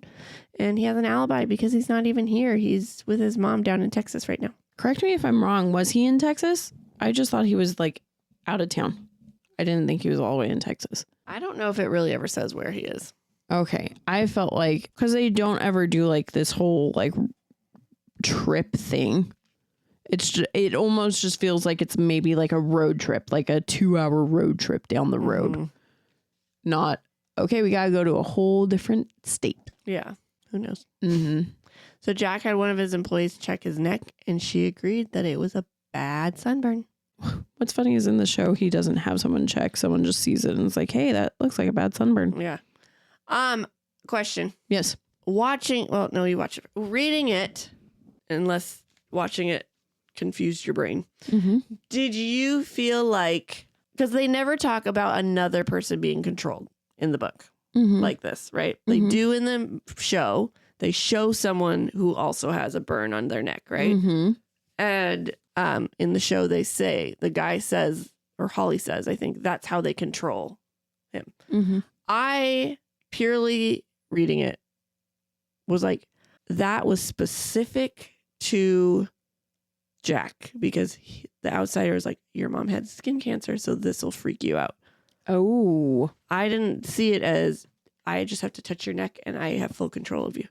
Oh. I bet you that's exactly, because he does at the end say he was weak. I could fuck with him. Yeah. Right? He was easy to twist his mind. So I bet you. So I didn't think I didn't think that because I'd watched the show first, but now that you said it, yeah, I think so. Because I feel justified. Thank you. You're welcome. Because I was confused too. I was like, okay, if he has an accomplice for this, because he's transforming into Claude so that he can go and kill someone else. Yeah. Who was his accomplice before that? Or before that? Right. But I think the only reason he has an accomplice in this one at all is because they're on his tail. Yeah. Mm-hmm. Like, I think he purposely is sneaky. Mm-hmm. So I didn't even understand why there was someone before. Like, you're like, huh? It's like, whatever. Okay. Anyways. So State Trooper went out to Texas to speak to Bolton, and he said, you're not in trouble. We're just double checking that the belt buckle's the same in the Maitland case, but he's really making sure that he's there. But Bolton's starting to feel uneasy, like something's up. that doesn't happen because, well, the whole gang goes out to him. Holly went exploring the town because she's not here yet. They haven't had their meeting yet. Holly went exploring the town where Heath was buried, and she found a graveyard near the old house that they lived. That there's an old house near the graveyard, and the house was boarded up. And then she found the location. She thinks the true murders. So Murderer. Yeah. True murderer stayed. She got this eerie feeling. She took pictures and left, and she hurried to catch her plane so that she wasn't late to her meeting. This happens, right? I feel like Yes. she takes pictures of old places. Yes. Okay. Holly got to the meeting location and find Anderson, his wife, Alec, Howie, Samuels, and Marcy there. She had to use the bathroom because she was very nervous and she just needed a moment to collect herself because she is not a good public speaker. Mm-hmm. And there's freaking 7 more people than she thought there was going to be. So she gives details about Heath's case. And so basically these little girls that he murdered, sisters, they were a little naughty. They were supposed to be in school, but they snuck out of school. They're trying to have people buy them candy and soda at the store, but this guy's like, no. He's like, well, I'll buy it for you. And then they get in the car with him because, this nice person just bought his food. But Heath was supposedly at his mother's house, but that's not a tight alibi. And the clinic, he shows up when the people ask why. He's like, I got to go check my locker, but orderlies don't have lockers. So all these things are not adding up. He also wants to check on his patients, which is weird because they're required to call them residents. And Heath even calls his patients his guys and gals. And Holly was asked if there was a video of the shooting, and they said yes, but the burned man wasn't on it. And she was like, okay, yep. She looks satisfied that she's on the right path. They start talking about the details of Terry's case, and they share all about the man that both Jeannie and Gracie saw. And they asked if Holly can explain. She's like, oh, yes. I just realized. Did you finish? Almost. They asked if Holly can explain. She said yes. And they asked, she's like, but you got to have an open mind. And then she pulled out a movie. So in the show, after Ralph and Jeannie got kicked out of Marcy's house, Jeannie goes back to have Marcy's kid, she's sketching who the kid sees. And basically that's when she's like, this is who I saw in my dream, rather than Claude. And then this Holly meeting, she doesn't quite go into as much detail as the book does. And she also doesn't pull out a movie. I know. And I'll say the rest after. Oh, the other thing is in the show, I guess I'll say that right now. So Jack's neck is getting worse. It's covered in black pus. He tried to convince himself he's seeing things. And so the outsider has told Jack that he's given him skin cancer because that's how his mom died. And in the show, you never find that part out. Mm-mm. It's just, he's getting controlled by this guy. As we said, yeah. Mm-hmm. The movie Holly played is a Mexican movie about El Cuco. Cuco. Yeah. Yoon was excited because he's like, hey, that's what my wife thought this thing was. Mm-hmm. So what's funny is that doesn't happen in the show. It does not. You got to share the funny Shining thing, though, that Holly is like. So Holly is this movie buff. She loves movies. That's how she knew about this one. Yes. And she makes a mention about Kubrick. I can't remember exactly what she says in this. Or I think she says, it's not no Kubrick film, but I mean, he does have some bad ones like The Shining. It was the best jab Stephen King could have ever made. Oh my gosh. So, I thought it was so at first funny. I read it and I forgot that I was reading a Stephen King book, and I was like, I love that this person is a Shining fan who didn't like the movie. And I was like, wait. Stephen King. Oh my gosh. So Jack had a nightmare with the outsider. And in his dream, his hands are falling off. He wakes up and then he's laying next to his dying mother, who's dying of skin cancer and screaming in pain. And she said, you need to do what he says or this will be you. And Jack woke up crying and saying, yes, okay, yes, I will do it. So another thing that I'll make mention of here is in the book, Ralph knew about Bolton and knew to check on him and see what was going on, and basically kind of had an idea so that they could then be like, hey, this is probably going to be the next guy. Whereas in the show, he didn't know until after Holly pitches her theory. Mm-hmm.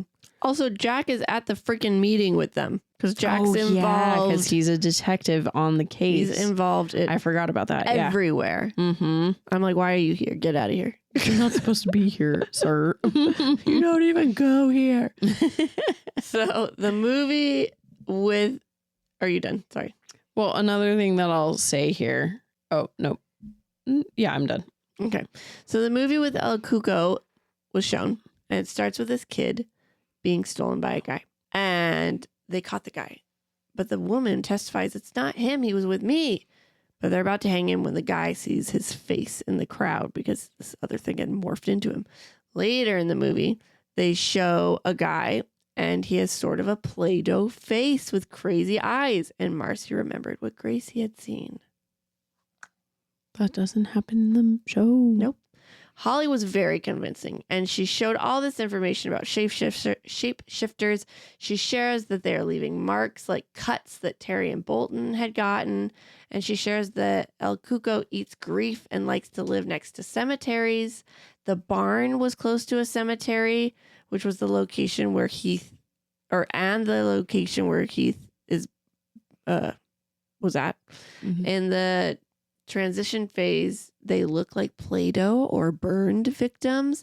They usually hibernate a few months, but this one has had to move a lot because they're onto it.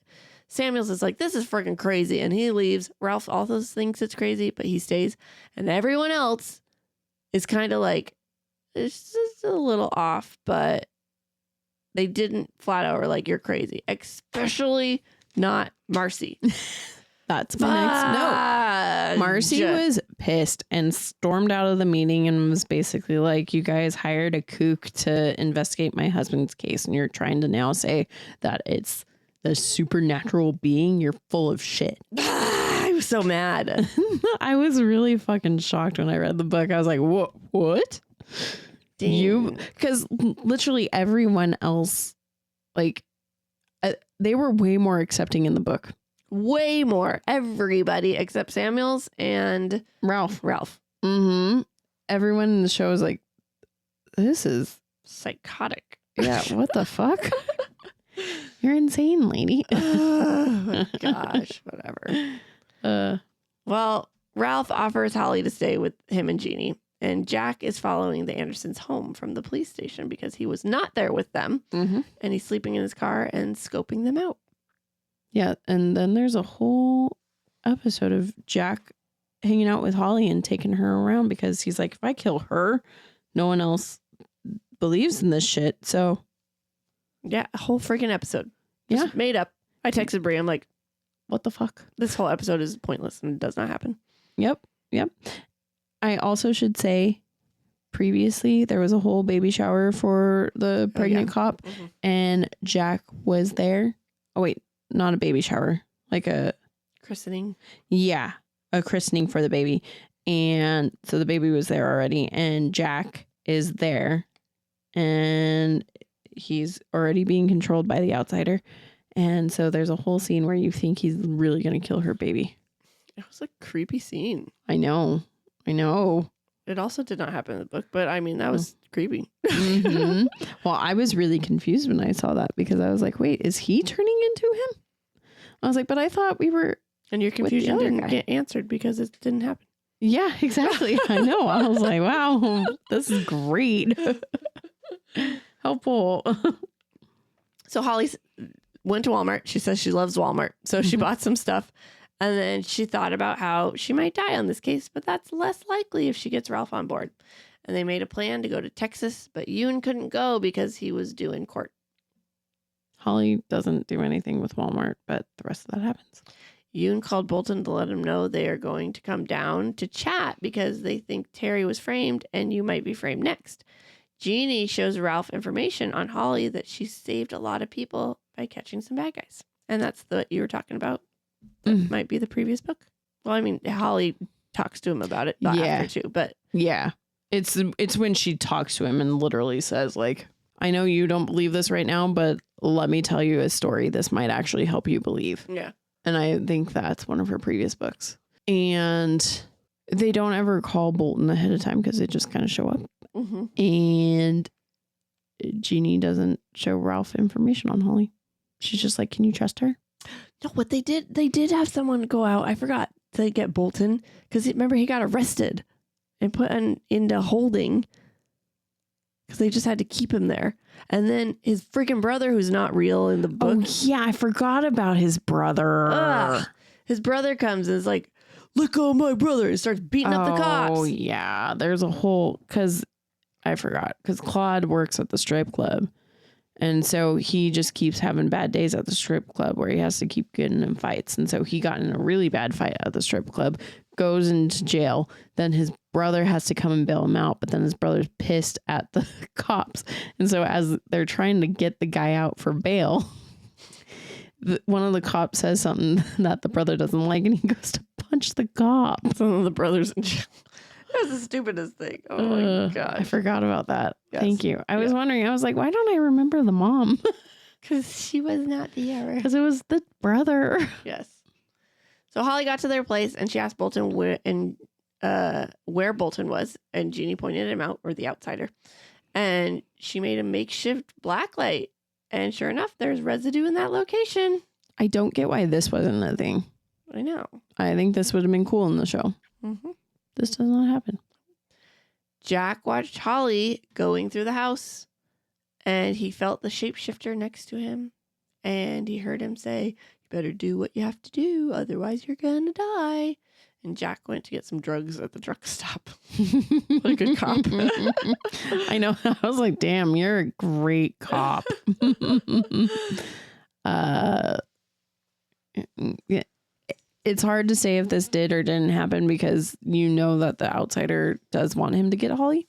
So I guess we could say that this whole bit is probably that whole episode where they end up going on a car ride together. But that doesn't happen. Ralph and Jeannie say goodbye to each other. And she's like, you better come home. And it turns out Yoon was able to get out of court. So he was able to come too. Oh, bummer for him. While they waited for their plane, they talked about how shapeshifter has thoughts, but not memories of the person before it. And they're like, how? And Holly got really frustrated. She's like, I don't know all the answers. So the thing about the show too is not everyone got to go at first. At first it was just Ralph and Holly. And then it was Yoon. And then it was Howie and Alec.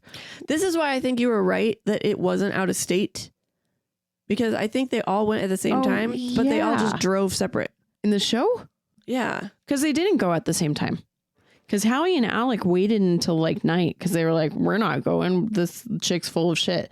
And then like, I even think it was the next day and Alec was like, I can't help but think that maybe we should be there. Oh, okay. But then they show up that day. They drove. Yeah. But yeah. And like Howie gets Yoon out of his court thing so that he can come with them in the book.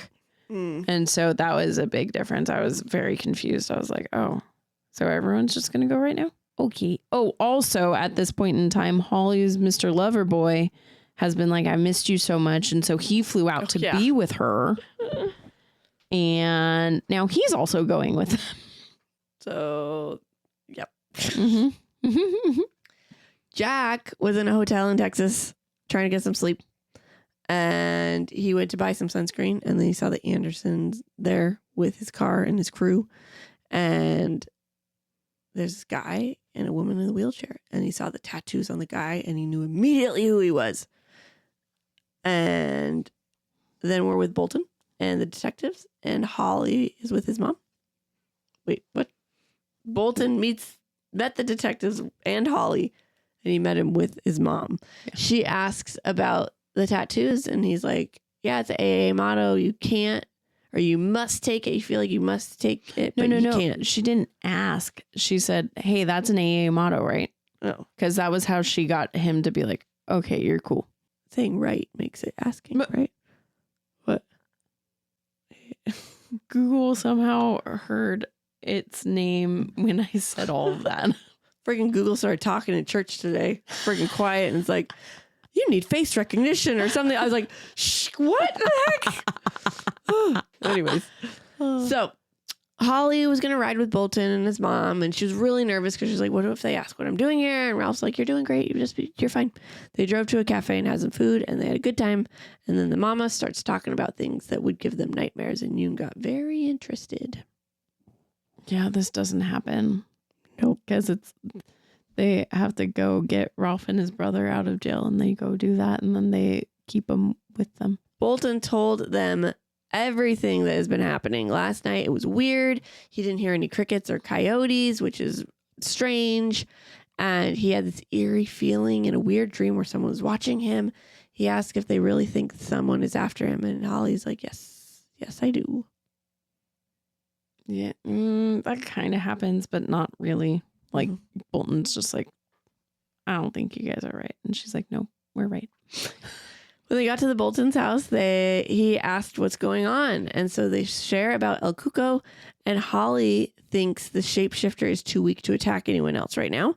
So it will probably be going to the other side of the country before it attacks again. Yoon gets a phone call and has Holly come outside with him. When he comes in, Yoon almost said what it was about, but Holly stops him. Holly didn't go outside with him. Oh, did Ralph go outside with him? Yoon went outside by himself, and Holly was talking to Bolton's mom. And then Bolton's mom was about to tell a story about, this. But then Holly's like, no, you need to send him away.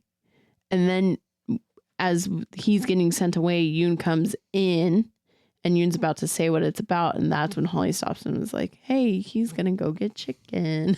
Okay. That's what happened then. Yeah. That's not what happened in the book.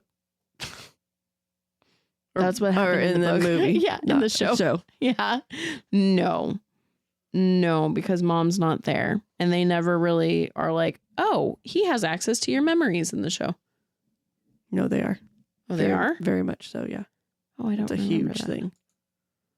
They send him away to get chicken, but Howie goes with him. Oh. You're not allowed to watch things first. I know. I don't remember that. Yes. Okay. I was pissed. Don't worry.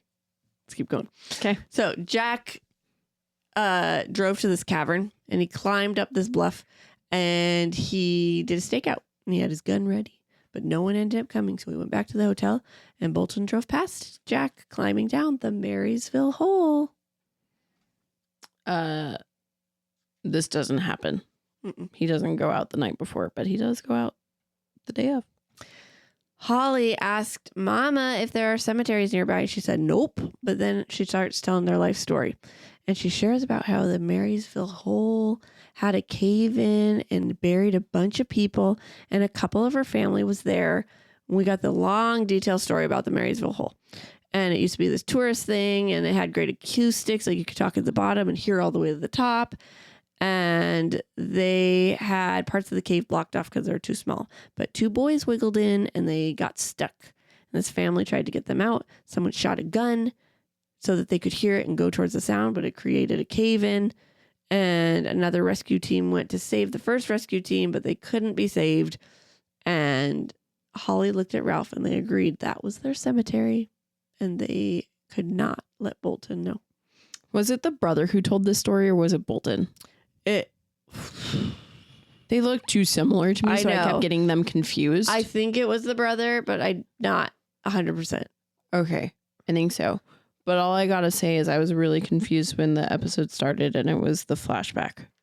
Yes, they tricked me too. I was like, what the fuck is this? I was like, wow, we're getting a whole new story when we're like right at the end of the show. What? And then like they got in the cave, and I was like, oh, okay, I know what's going on. I'm with you now. So Claude asked if Ralph called Jeannie and just gave her an update and said everything's going good. And Bolton got back and agreed that he didn't want to know anything. And Ralph is going to stay the night so he can confirm that he never left the house in case this thing attacks again. It's Yoon who stays at Bolton's house in the book. Oh, is it? Yeah. Okay. It's everyone stays with them in the show. Yeah. They're like, we're all going to be here to make sure you're fine. But then no one sleeps well. Yep. Because there's nowhere for them all to sleep in this small, tiny house. Well, Claude asks if they're staying longer, and Holly's like, no, we're going to go head home in the morning. They all agreed to throw him off. And then the team comes up with a game plan, and they are going to pretend that the cops interviewed Bolton earlier and they needed to go. Cop that interviewed Bolton earlier called, and they need him to go. So, but first they all went to sleep. So they're ready for their game plan the next day. Yeah, this doesn't happen because Bolton and the brother end up going with them.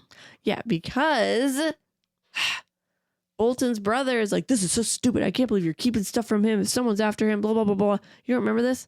And he's like, I'm going to tell him. And they're like, no, you can't tell him. And then they told him. I do remember that, actually. So the whole very briefly, yeah. So that's why Bolton goes with them, is because, well, now the outsider knows they're coming, so I have to go too.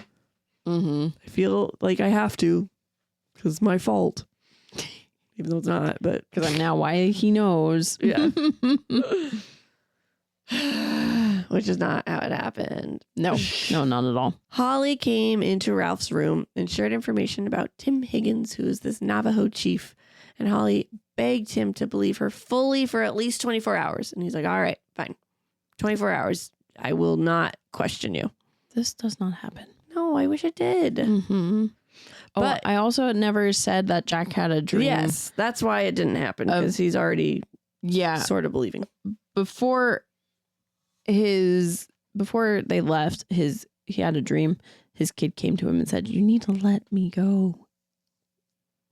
Or you need to let him go, actually. And he was like, the fuck? And so he was trying to twist it and be like, my kid's just saying, I need to let my kid go. But it was really the outsider being like, you need to let him go, meaning the outsider.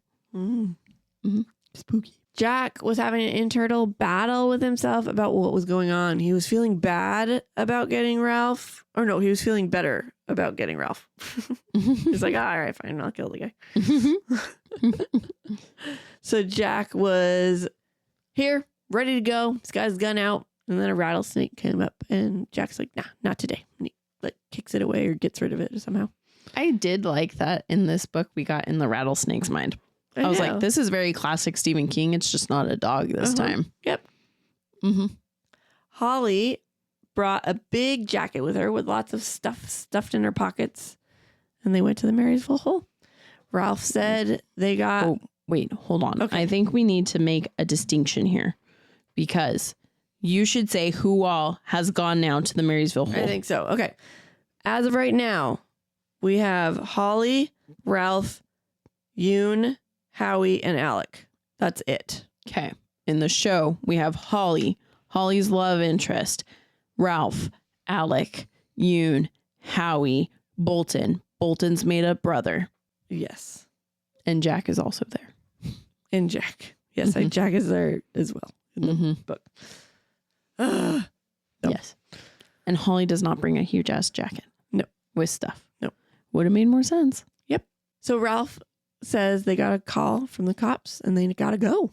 Turns out there was a break-in. They described Bolton. So this is their cover-up story. And they left. And it's their cover-up because they're like, if Bolton watches us and sees us going the opposite way of the way to the airport, he's going to be confused. Yes. So Bolton was pissed and he's like, I didn't go anywhere. And they said, don't worry, we're going to work it out. And Mama told him, well, make sure you come back here before you head home. In the show, the outsider legit attacks someone as Bolton. Remember at the weird little Ren fair thing? Oh, yeah. Yeah. Goes to get kids, but he does it with a mask. Because his face is still Play-Doh-y because he's not fully formed yet, but he's really, really hungry. And then so real cops come. And he also knows that he wants to get strong. Yeah. Because they're on their way. Real cops come. And are like, hey, you were at Ren Fair. Yeah, and everyone's like, no, we were here with him last night. Yeah. So their fake story turned out to be real in the show. And Allie is heated. That one didn't actually anger me as much as It sounded like it did. I was just like, why? What the heck? Compared to some of this other stuff. Yeah. So Ralph told his crew, hey, for the next 24 hours, there is no ifs or supposedlys. It is true. All's true. They made sure everyone was carrying a gun, but Holly didn't answer. I wonder what she's carrying. Jack is getting ready to shoot Ralph because they just got there. He's just waiting for them to get out of the car. And they're like, okay, here's what we're going to do. We're going to go check the gift shop. And Jack starts to freak out because his car is there. And he's like, oh my gosh, if they see my car, they're going to know and recognize it. And then he hears the shapeshifter's voice saying, you cannot let them get up that road. And then the rattlesnake comes back. And we get the little rattlesnake's point of view. Mm-hmm. He's like, I'm going to get you. I'm going to bite you. You're mean. So the thing that really confused me in the show was it didn't confuse me, but like they get out of their cars and there's literally just there's no like gift shop and all of this stuff. So literally they're all just in this one opening trying to figure out how to get to where they need to go.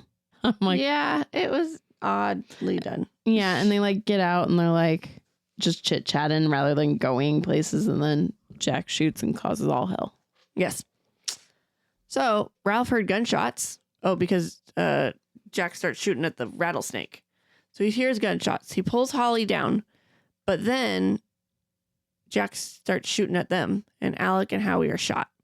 And Yoon says he's going to distract him so Holly and Ralph could get to the gift shop. So, but then they start hearing screaming, and that gave them a chance to get Yoon to the gift shop too. But he was shot, but not life-threatening. So basically, Alec and Howie do get shot. So does Bolton's brother. Mm-hmm. He gets shot and killed. And Holly's love interest gets blown up because he is like, I'm going to go get help. And he gets in the car to drive away because they have no cell service. So he's like, I'm going to go get to where I can get cell service. And everybody's like, no, don't do it. And he's like, I can do this. And Jack shoots at the car and then blows it up. And Holly's just staring at it like, she ends up like walking out to the car too. Yeah. And everyone's like, oh my God, you're going to get shot. But then that's when Jack gets bit by that rattlesnake. So from Jack's perspective, and the reason he started screaming was he get bit by the rattlesnake. And he starts hearing the voice again, and it was bit a lot more. Oh, and then he got bit a lot more. Oh, he was bit a lot more. Yeah, because the snake first came and bit his leg and then slithered up and bit his hand. And yes. And he keeps going to shoot at Ralph, but he keeps missing because he's, dying. That happens. Yoon was shot and they were trying to figure out what to do. And Jack was shooting at them and shot the car and the gas tank, and it all blew up and it was just all hell breaking loose. And Jack's now. Yeah. The other thing that I should say is because there's no two different areas in this, it's literally just like they're all hiding behind the cars and just have to run to the hole. Jack's now dying of venom from the snake. And the voice said, oh, don't worry. I'm going to take your poison away. I'm going to take your skin cancer away. You just got to succeed. And Ralph saw Jack's car and he's like, oh my gosh, I know who it is. Holly and him then see Jack coming. He is swollen, barely walking. He finally catches up to them and Jack's threatening to shoot them all. And Ralph is trying to calm him down. And Jack goes to shoot Holly, but then Ralph shoots Jack 3 times. One for Alec, one for Howie, and one for Yoon. And Holly said he was poisoned by the outsider. So again, because they aren't going to the gift shop area, they don't see Jack's car, but Jack just comes down because he's tired of fighting. And previously in the show, he's already like put a gun in his mouth, like he's wanted to kill himself because of what's going on with him, but then he chickened out. And then in this scene, he comes and basically is like, I didn't mean it. And then he shoots himself. Yeah, it was pretty yucky. It was yucky, but Ralph didn't get to shoot him. Nope. I was surprised by that. Yeah, I forgot.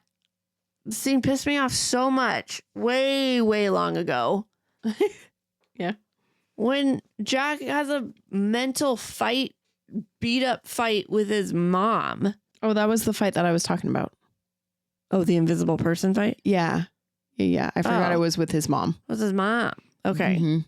So dumb. Yeah. Because like in the book, his mom isn't angry. She's freaking dying in pain. Yeah. But she was pissed and hated him in the show for some reason. Mm-hmm. Because he wasn't taking care of her. Okay. Wasn't he as like a kid in the book? Oh, yeah. He was. He was younger. I don't think he was a kid per se. But whatever. Anyways. Okay.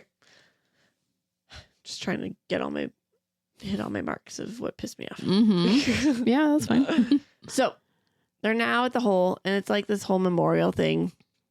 And Holly brought their blacklight flashlights, and they start exploring the tunnel, and they see and smell rotting animal meat. And Holly said it's because it hasn't been able to eat kids, so it's been eating this the whole time.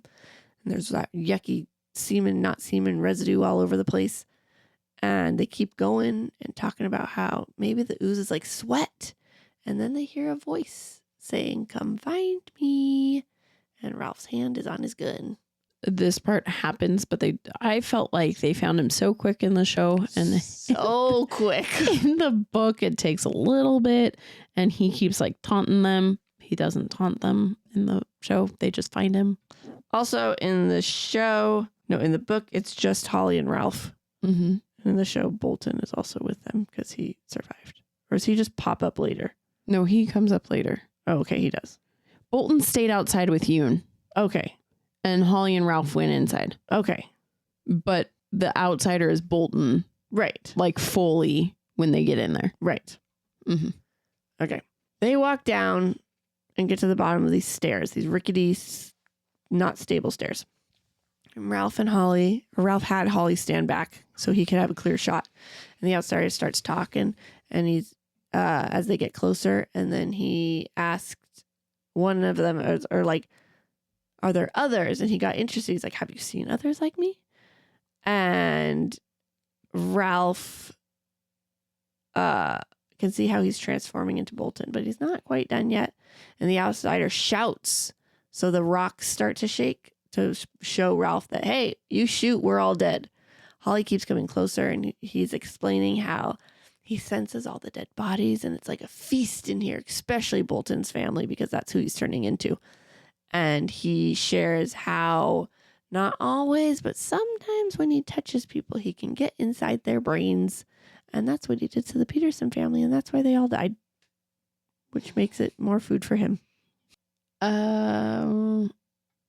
That was a lot. Sorry. I know. It's fine. They don't go downstairs. He's just chilling in a hole. And they find him. And the outsider sits there and talks to them about a whole lot of nothing. I was kind of confused about their whole conversation in the show. I was like, this kind of isn't making sense.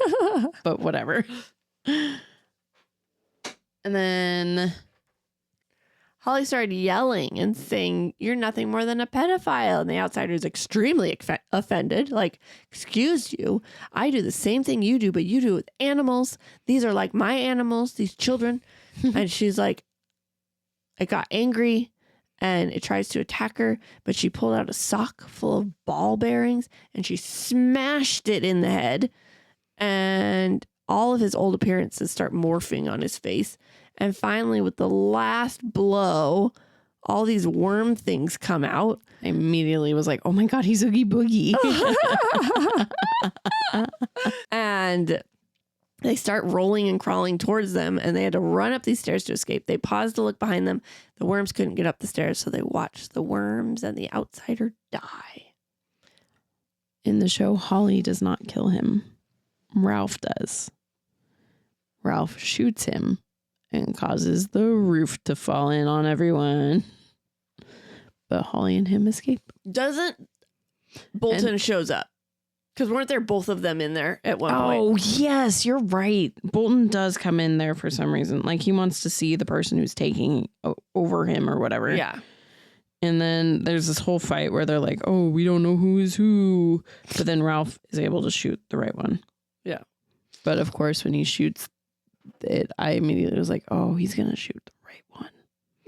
Right. Like he's going to shoot the one who's not the outsider. Right. Whoops. But that did not happen. Nope. And then he sees his dead kid and he goes back to the thing. Mm-hmm. Oh, no, not his dead kid.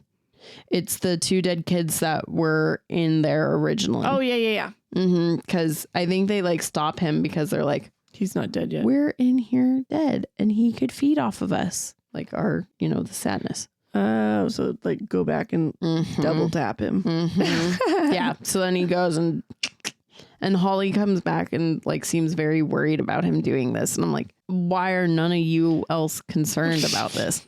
So there were no worms. No worms. No worms. He does transform into all of his other selves and then Ralph smashes his head in. Mm-hmm. They were out and calmed each other down and they spoke about how many bodies he had been. And Ralph said, yep, he was definitely El Cuco. And Holly and Ralph went over to Yoon and he's okay. Holly gave him some pills and some Motrin and he'll be okay. They came up with a story and Holly drove him to the hospital and Ralph could stay with Alec so that Ralph could stay with Alec and Howie. And he moved the bodies away from the burning car. And so they don't get Yoon to a hospital. He has been shot, but not bad, apparently. I guess so.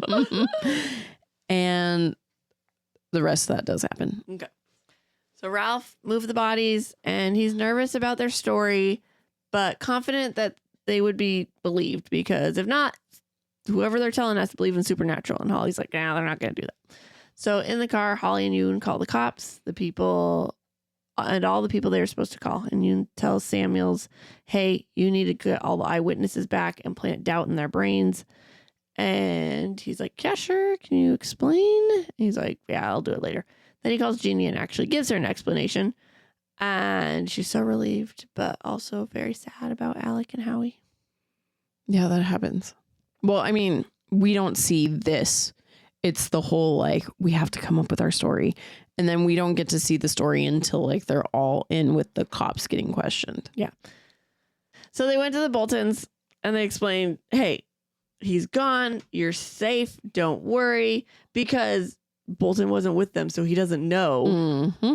And so they're like, you're good now. We're good. Don't worry. But when the cops come, here's your story. And they told him the story. Yeah, that doesn't happen. Nope. Jeannie went to Marcy and told her the news about Howie and Alec. And she let her know they're also working to plan on clearing Terry's name because this thing is now dead. And the story is that when they had that meeting with everybody, it was purely to clear how to clear Terry's name. Holly was there because she was digging stuff up in Ohio. And they decided to re-ask everybody the interview. And that's why they were in Texas. Nothing supernatural was brought up at all. Capiche? This part when Jeannie goes to Glory, she like asks if she'll be able to do that, and Glory sits there and is like, she makes it seem like she's not going to be helpful for them until Samuels comes and is like, I just wanted to apologize. We are clearing your husband's name. And then she just sits there and it's like, yeah. Mm-hmm. So they got home and all the families hugged their loved ones. And Ralph asked Holly to join in their hugs and she had no one. And he let her know that you're staying with us again tonight. And Ralph's son came home from camp next week. They're all so excited.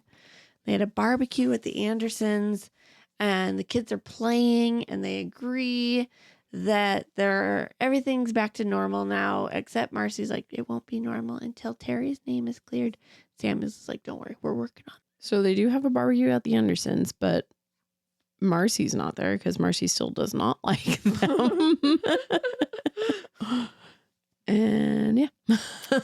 Holly was up early and Ralph came and joined her and he thanked her for helping him believe and for that she needs to keep in touch. And she's very happy but excited to get home. And then there was a press meeting where Samuels cleared the name of Terry Maitland. And Ralph went into Samuel's office and they had a drink and Samuel asked if there's any more. And Ralph's like, I don't know, because he thought about the outsider and how interested he got when he said, did you see another one? So this part doesn't happen. Because Samuel's clearing Terry's name is just him telling Glory that he's going to clear the name. Ralph took his coffee to the bathroom one morning and saw a red worm crawling out of his fingernail. Gross. He opened his mouth to scream, and his face turned into Terry, and worms poured out of his mouth. He woke up from this nightmare, and he called Holly to talk about his dream, and she confirmed, hey, the bugs didn't touch us. It's okay. One day the nightmares will be over. And they hung up, and he whispered he loves her and always will. I thought that was so sweet. I did too. I was like, dude, you just need to tell her. See, I thought this is why I thought the whole Ben or whoever wasn't her lover, because now Ralph is filling those shoes that she was missing. Yeah, I didn't get that. That's how I took it. Because he's married. Happily married. I didn't take it as a romantic relationship. I took it as he was a father figure who was like a mentor who helped her become this detective. And then she lost that. And now she has this other detective who's stepping in who's like, hey, you're a great detective. You figured this out. Oh, I see what you're saying. Let me help you. Mm-hmm. And so now this is her new like love in like a fatherly sense again. And so that's why I took it. This doesn't happen. And I wish it did. No, instead we get a weird end of credit scene. To continue the story. Yep. Where Holly thinks she is possessed now. Spooky. So we have casting. Well, first off, we did it. That was a freaking long. Heck yeah. Criminy. 21 pages worth of notes. You guys. That we just read to you. Dang nab, it took me all. That was Allie's notes, not my notes. I only had 2.5 pages of notes. And Allie thinks it should have been longer. Should have been. Oh my gosh. I think it would have been if you had rewatched if I had time to rewatch it. Yeah, probably. Oh man. Hey, but I did pretty good. You did pretty good. Yep. All right. So IMDb has 179 people. That's a lot of people. Yep. We have Ben Mendelsohn. Yeah, sure. Played Ralph. He did really good. I liked him a lot. Yeah, I did too. I was like in my head, I think it's because we just watched Red Dragon. I was thinking of what's his name, whoever played Jack Crawford in it. Oh, yeah. But nah, he did good after watching it. Bill Camp played Howie. What's funny is Howie's last name in the show is different too. Oh, it is. It's Salomon. Yeah. Instead of Gold. Why? What's hilarious is, I already told Allie this story, but I'm going to tell it to you all. When I was reading this book, John and I had just finished watching a show called Presumed Innocent with Jake Gyllenhaal as the star. And it's along the exact same premise of, I've already talked about it once before in this episode, actually. It's the same premise of innocent guy goes to jail, blah, blah, blah. But the innocent guy who's going to jail is a lawyer. And so normally he's the DA who's on cases like this, but now he can't be. And now all of his friends who are lawyers don't want to defend him because it's like, you know, it's a weird situation. But the person who basically like was his mentor takes on the case because he just got voted out of office for his job. And he's like, yeah, I'll be your lawyer. And this lawyer is amazing. And the whole time I was reading the book, I was like, oh my God, I'm only picturing this dude. And now I'm going to be ruined. I need to go figure out who plays the freaking lawyer in this show. And I pull it up. And Bill Camp plays the lawyer in both shows. There you go. I was like, oh, thank goodness. I'm so glad because I was about to recast. It's so funny. Recast him for him. Yep. Good job, sir. And then I was like, is it just because he's literally playing the same character or what? But yeah, that's funny. I loved it. Jeremy Bobb played Alec. I liked him a lot. I did too. Yeah, I thought he did good. Mare Winningham played Jeannie Anderson. I love her. She's Mrs. O'Malley. She's George's mom. Thank you. I was like, I love her and I don't know what she's from. Coming back like 3 books later. Yep.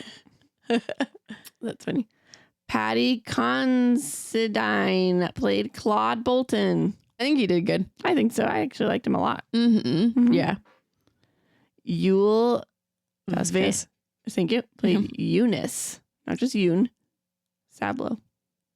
I thought he did good. Yeah, he was good. I pictured, you know who I pictured? I'm going to actually recast. You've never watched Castle, have you? No.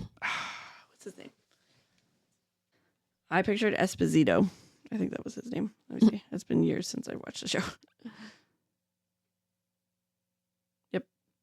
Javier Esposito. His name is John How do you say? Jerez? Hortes? Anyways. That's who I pictured. All right. I could. You're like, whatever. I don't know who he is. Yeah. Yeah. I've never seen him act, so I don't know. I'm recasting. All right.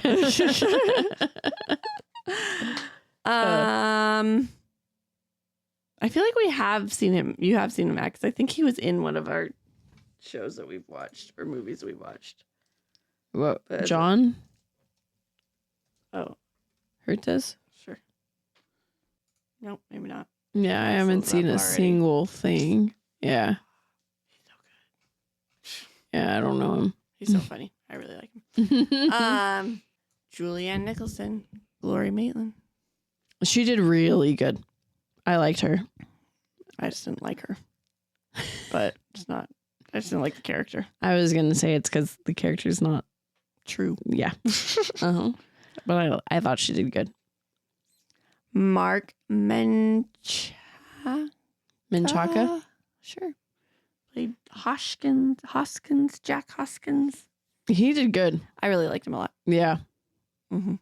Cynthia Erivo. Erivo. Holly Gibney. I thought she did really, really good. She did. I liked her a lot. Derek. Wait, who else? I was going to say, I don't think we need to do.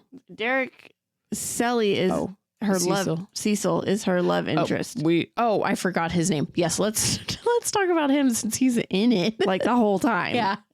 I have no character to relate him to. So yeah, he did fine. Whatever. Yeah. Derek Cecil played Andy Katkavich. And yeah, I thought he was sweet. Yeah, whatever. Oh. Yeah, we don't need the only one I think. No, we need Jason Bateman played Terry. Goodness. I forgot. What's funny is I always think that I hate Jason Bateman, but everything I see him in, I love him in. Cameron hates Jason Bateman. Yeah. And I just don't get it. I freaking love him. No, I've always it's funny. If he's in something, I tend to stay away from it. But then I'll watch it and I'm like, dude, that was fucking good. I love him. And this is why I haven't watched Ozark. And I think Ozark is my kind of show. So I'm like, why haven't I watched it? Just because of Jason Bateman? This show, I haven't seen Ozark either, but I feel like it's very much like this show. Dark and... From what I know, he's a drug lord in it. And he gets his whole family involved in it. Oh, yeah. My dad watched it. Yeah. Sounds like a you show. I know. And the only reason I haven't is because of Jason Bateman. And yet, oh my gosh, everything I watch him in, I love him in. You got to watch it. So let me know. Yeah, I will. Oh my gosh. I have to finish The Magicians first. Oh yeah, fair. And then we have Max Beasley as Seal, whatever his name is, the brother that doesn't exist. Yeah, he was fine. Yeah, whatever. Is the theme of the book and the movie the same? Yeah. Do the characters stay true in the movie to how they were written? No. Not at all. I don't think any of them really do. Gosh. I already know Allie's answer. Allie, which do you prefer? The book. Why? Because it was so much freaking better. I thought it was way more thought out. Puzzle pieces just click together better. You had said several times, oh, I was confused by that. So I wasn't, because I had watched it first, so I knew what the heck was going on. But hearing that, I'm like, even more proof. Jeez Louise. I know you're going to break my heart right now. No, this one's hard for me. Okay. It's not as easy. Even if you choose show now, I will take it since it's hard. Yeah, shoot. I even just asked myself which one I would rather do, and literally I would do them both again. I know, they were good. I did. Okay, me going off on the show, you guys, I really did like the show still. Yeah. Like did you recommend it? Yes, I've already recommended it to people. So yes, it is. The show is good. I'm not dissing the show. I just think the book was phenomenally better. I'm like trying to come up with a question for myself. I'm like, okay, that question didn't work. Which one's gonna help figure out which one you like better? Actually, okay, no, it is movie for me. Well, okay. TV show, because I liked the like Holly episodes where she was doing all of her stuff that don't happen in the book, and I love her love story in the show, and I think it's sweet, even though it's literally just to kill him. So yeah, I like that. I also do like the fact that the kid's dead, because I feel like that gives a little bit more to Ralph and Jeannie's story. So yeah. Did you like that Jack was involved the whole time, or did you like the book better where he was like the off character?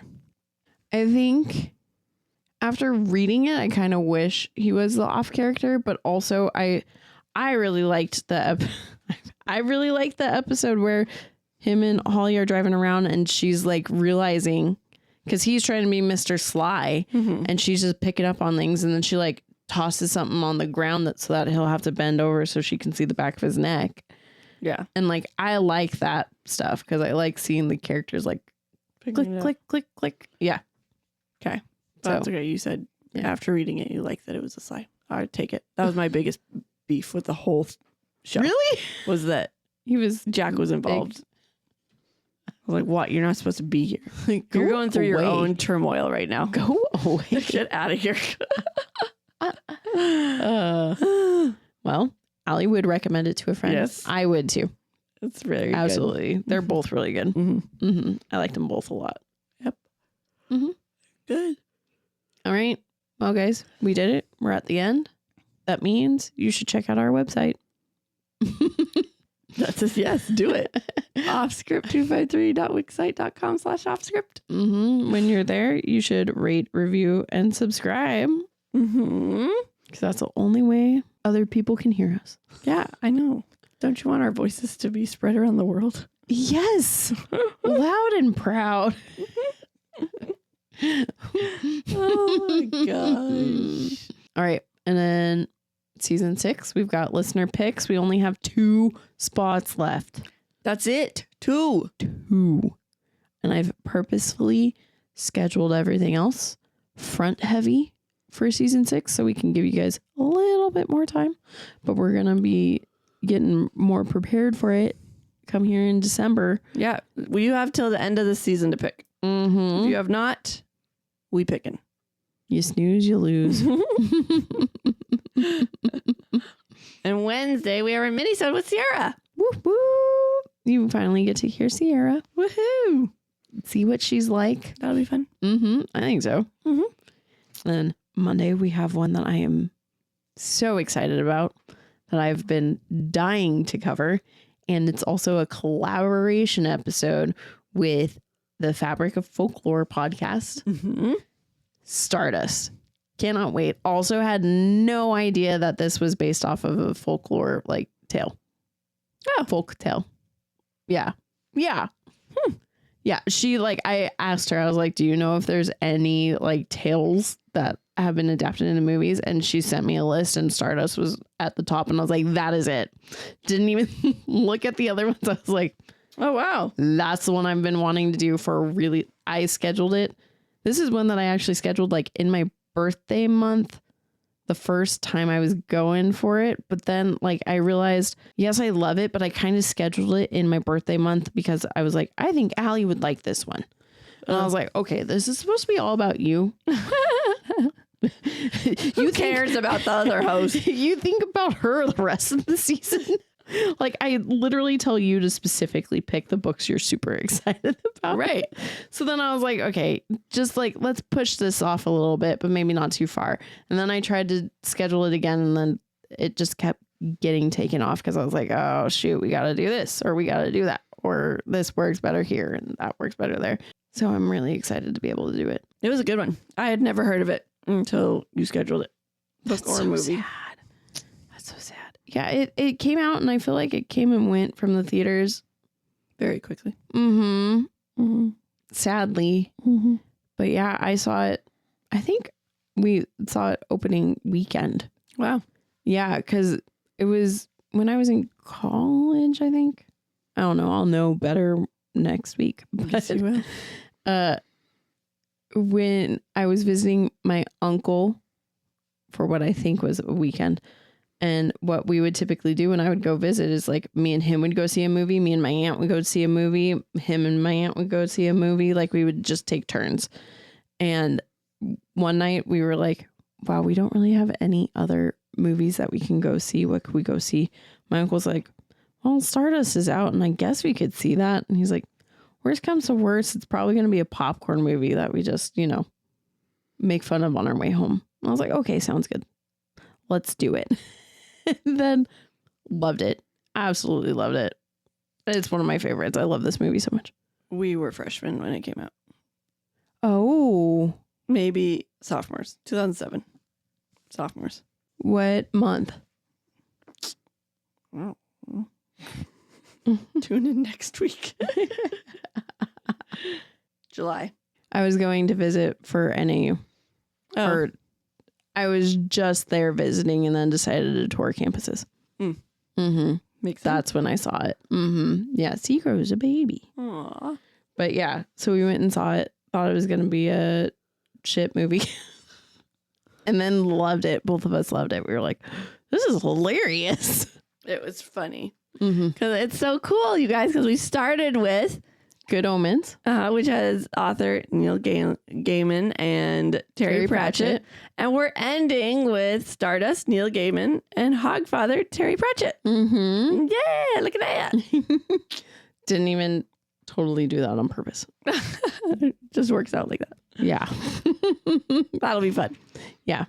Because you guys, Stardust, Hogfather, and Magicians. We have 3 more episodes left, and we're done with the season. And then we're on to season 6. What? Yeah. Listener picks. Yeah. That's going to be a fun season. I'm actually excited about that season. I just think it's going to be fun. Our 100th episode is in that season. That's going to be fun. You're not looking forward to most of the books? There's quite a few books that I'm like, oh no.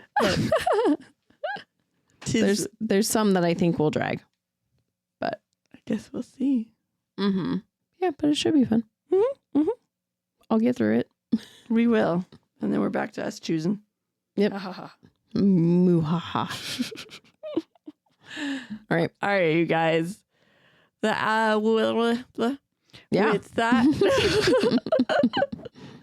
With that, The Outsider went off script. Bye. Thanks for sticking with us. We hope you enjoyed it. If you did, we would greatly appreciate it if you gave us 5 beautiful stars, reviewed, and subscribed. You can also follow us on Facebook at Offscript, on Instagram at Offscript Podcast 21, and on TikTok at Offscript_pod. Shoutouts to Madame Ashen Creations for our adorable logo art. And Adam Daniel for our incredible theme song. And to Creative Cinephile Productions for producing our podcast. See you next time.